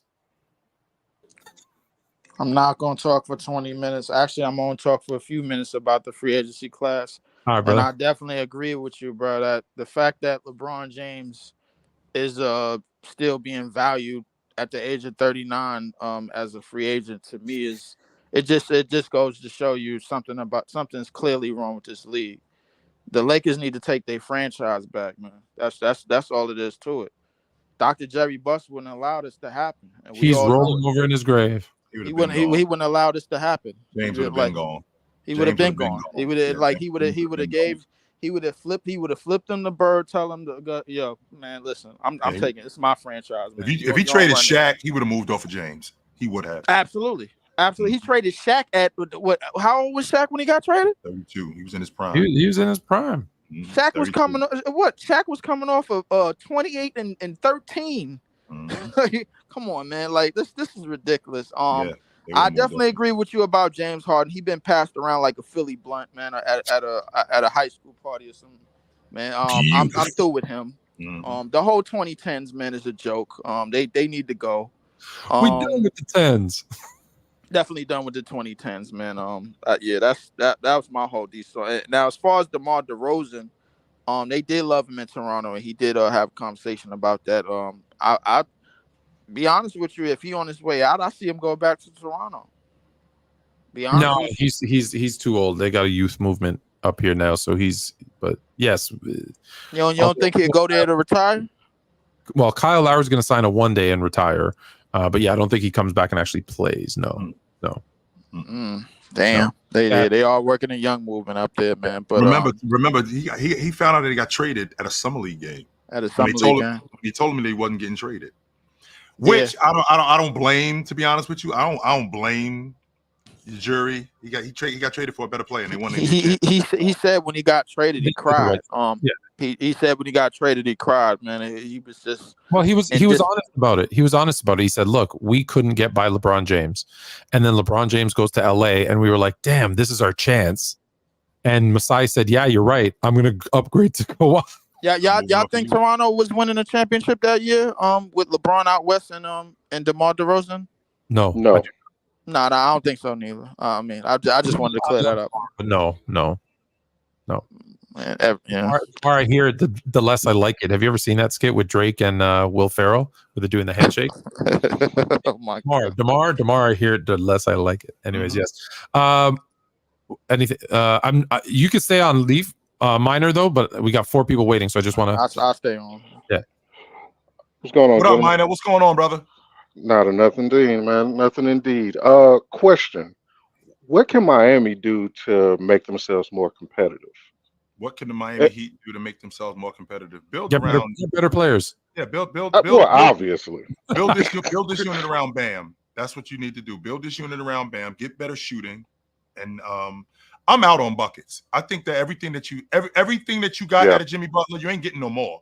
No. You got Jimmy Butler at 29 years old. It's been 5 years. He's been a 3-time All-Pro. He went to the NBA Finals twice in 4 years. You've gotten everything that you're going to get. He's going to be 30. I think he's going to be 35 on opening night. He's going to be 35 years old on opening night. How many more years you think How many more years you think you're getting out of Jimmy Butler at this level? 2. I believe you being generous. I don't even think you're gonna get 2. I don't think you're getting 2, but I would say this. 2 things. One, there's a reason why Pat Riley hasn't re-signed him for that reason. I would say absolutely. 2 things aside from getting better players. 2 things. Give up on Tyler Hero and Duncan Robinson. Stop it. You out? Oh, they're not going to get you. And 2, stop thinking you're going to outsmart the rest of the NBA. Yes, you've gotten lucky with some undrafted players, and stop it. Stop it. Just On to bring you. in NBA talent. We're on to you. Stop it. You're not We going are on to you, Pat Riley. Yeah, I don't think he's going to swindle anybody. Pat Do you Riley, see any of the maybe not the top 5, but the bottom 5 free agents possibly heading to Miami? Rouse think he's slick going to the park to find talent. We on to you, Rouse. We going to the park Yeah, too. we know what you're doing. You ain't the Stop only it. one there. Stop You it. ain't tricking nobody. No. You don't think we know what's going on West 4th Street? We know you Hold on, wait. Hold on, ain't wait. tricking nobody. Get some help. I think he has hit some gems in the draft. Yes. Oh, absolutely. Absolutely, but mean, you're not listen, going and to now- win a championship thinking you're doing that. I mean, no, not win a championship, but being a consummate in the East. I think that can still apply if you build and do the draft. I mean, it like look. Let's be honest for a second. OKC was 10th last year. Whatchamacallit, Minnesota was 8th last year, and Dallas wasn't even in the playoffs. Yeah. Like, come on, bro. Look what they did just this year. Like in 1 year, they had some of the biggest 1 year turnarounds that we've seen from 3 teams at one time. They've all turned themselves into playoff legitimate contenders this year. 100%. I think Leaf, if Miami gets just a B-level talent, I think they could definitely push in the East because the East is so weak. Nah, we gonna have to go with B+ and A-. We keep trying to win with G League talent. Fernandez, just because we're out of time, what's yours? Because we got Fernandez, we got Andre, and then we got a super chat, and we're out of time. I had a question for you guys, and it's do you guys agree that New Orleans is out on BI? You guys agree on that, right? No, I don't agree on that. Can we agree on that? Because I'm thinking that on Brandon Ingram. Yeah, I know who BI is. I don't think they're out on him. No, I don't agree on that. No, that's the word on the street. Oh, okay. Because I was thinking we haven't had Zion in the playoffs ever. But they out on Brandon Ingram. Yeah, no, that's the word on the street. Oh, actually, Brandon Ingram, I believe, is out on them. Okay, that right there. Okay, that part right there I can get with, but them being out on him, easy. Because I was thinking about Philadelphia trading for him. Is that possible? Because I know he helps that unit out. He helps that unit out a lot. Why would we trade for him when Paul George is going to walk right through the front door and we ain't got to give nothing up for him? Because he's younger. And then you have more years of him. I think Maury has his eyes set on Paul George, so it doesn't matter. So if he can get him just for money and not have to give up anything, I think what Jay is saying is correct. Is there a team out there though that will say, "Hey, Ingram is young and might be that missing piece"? Yes. So could he get traded this offseason? Absolutely, but I don't think it's because they want out. It might be because he wants out. Yes. Yep. All right, Jay, understood, brother. That was y'all have a good one, brother. I apologize to be short with everybody, guys, but King, Sand City Sports. What's up, brother? How you running? What's going on? Thanks for having me. First of all, I got to chime in on my New York Knicks. Hartstein isn't going anywhere. He knows where his bread is buttered. That's a Tibbs guy, Tibbs toughness. He's re-signing with New York. You understand? He's going to come back and help us. So he's going to take less money. He loves New York so much, he's going to take less money. Hey, you got to sacrifice a little bit to be in the Mecca. Okay, what does Jerry Jones say about being in Dallas? Give me a little hometown discount. That's and then put that star on your helmet. So Hartstein, get the Cowboys out of here. Hey, it hasn't been the Mecca in 20 years. But New York take care of his players. OG, obviously a huge priority. He was a top defensive efficiency guy, so he's perfect for Tibbs' system. Listen, OG, and you know this, Fluent. He was injured in Toronto. Yeah. He's been injured throughout his career. Okay, so we re-signed him, but we gotta have a little bit of kid gloves. He can't be Tibbs. You gotta ease up on OG. The Villanova guys, La Cosa Nova, we can do 40 minutes a night. OG maybe 65, 70 games because he's been injured. Okay, so can Tibbs do that? Can Tibbs do that? That don't sound like Tibbs. I'm gonna have to get on. I'm gonna have to get on I-95 and get back to New York if I have to speak to you. Because Tibbs is a New England guy, Salem State. So if I have to do it, I will. I know we're short on time.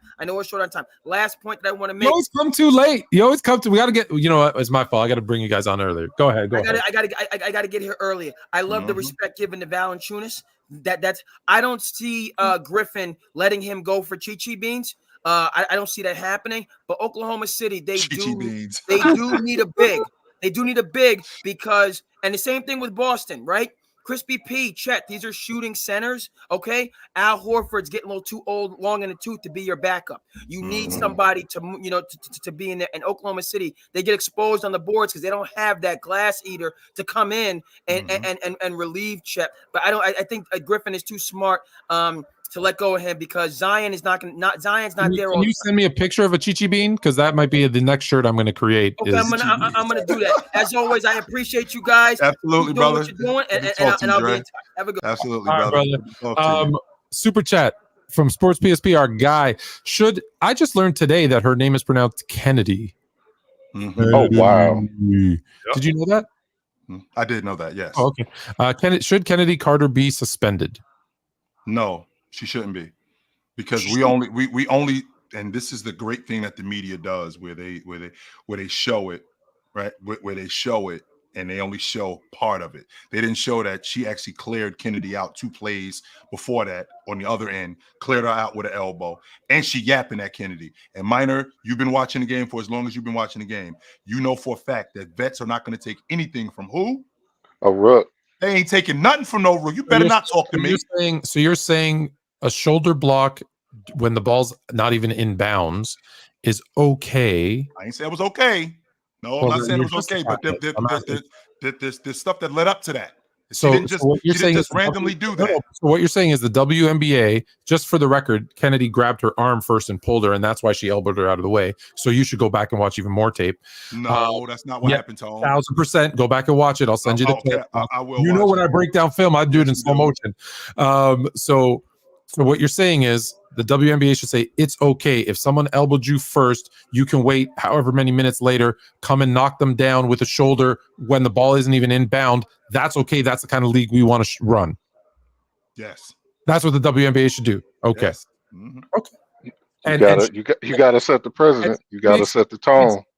Should teammates jump up and applaud it too when they do a cheap shot? And now Angel Reese on the other hand, I mean, I'm good on her. She talk out of both sides of her mouth. I'm good on her. I'm straight on that chick. She talks out of both sides of her mouth. 1 minute you two love each other, and then the next your homegirl getting clothesline, and you like, yeah, no, that's cool. That's not cool. No. Also, don't forget, she said people don't just come to the WNBA just to watch one person. They came to watch me too. Watch me too, right? No, not the rest of the league, but you too. Did well. In fairness, she did say everybody else, and then doubled down later in the conversation and said, and me in 20 years they're going to say not just her, me too. But then again, don't sexualize her, except when she's sending out pictures sexualizing herself.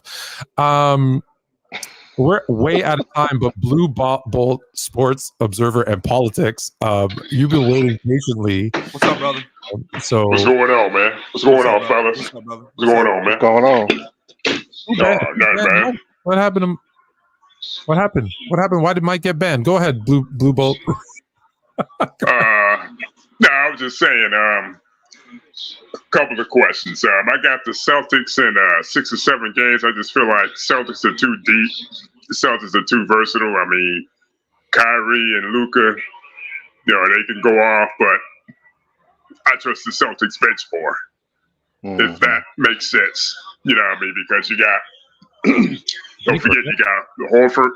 You got Horford, even though at his advanced age, you got Derek White. Everybody. I just feel like the Celtics are a more well-rounded team. But I mean, we thought about that last year. I mean, I don't know what would be different this year as to why they would win this time around. Right. I'm asking the question. Porzingis is the difference in them winning this season if he's going to be healthy. Jason Tatum and Jaylen Brown are not the same players that they were 2 years ago. They're not the same players that they were last year. So I feel like this unit is a lot different this year. And not only is this unit different, those guys are different, and that's the difference in this series. Right. I would like Dallas more. I would like. Go ahead, my fault. In my opinion, the difference is actually Drew Holiday, because you have a defender who's as good, if not better, than Marcus Smart, taller, which I know that seems weird to say, but it does make a difference. And I think he's when needed, a better scorer than Marcus Smart, so he can drop 20 on you too. So I think he's going to be the difference in, they had Derek White, Jaylen Brown, Marcus Smart.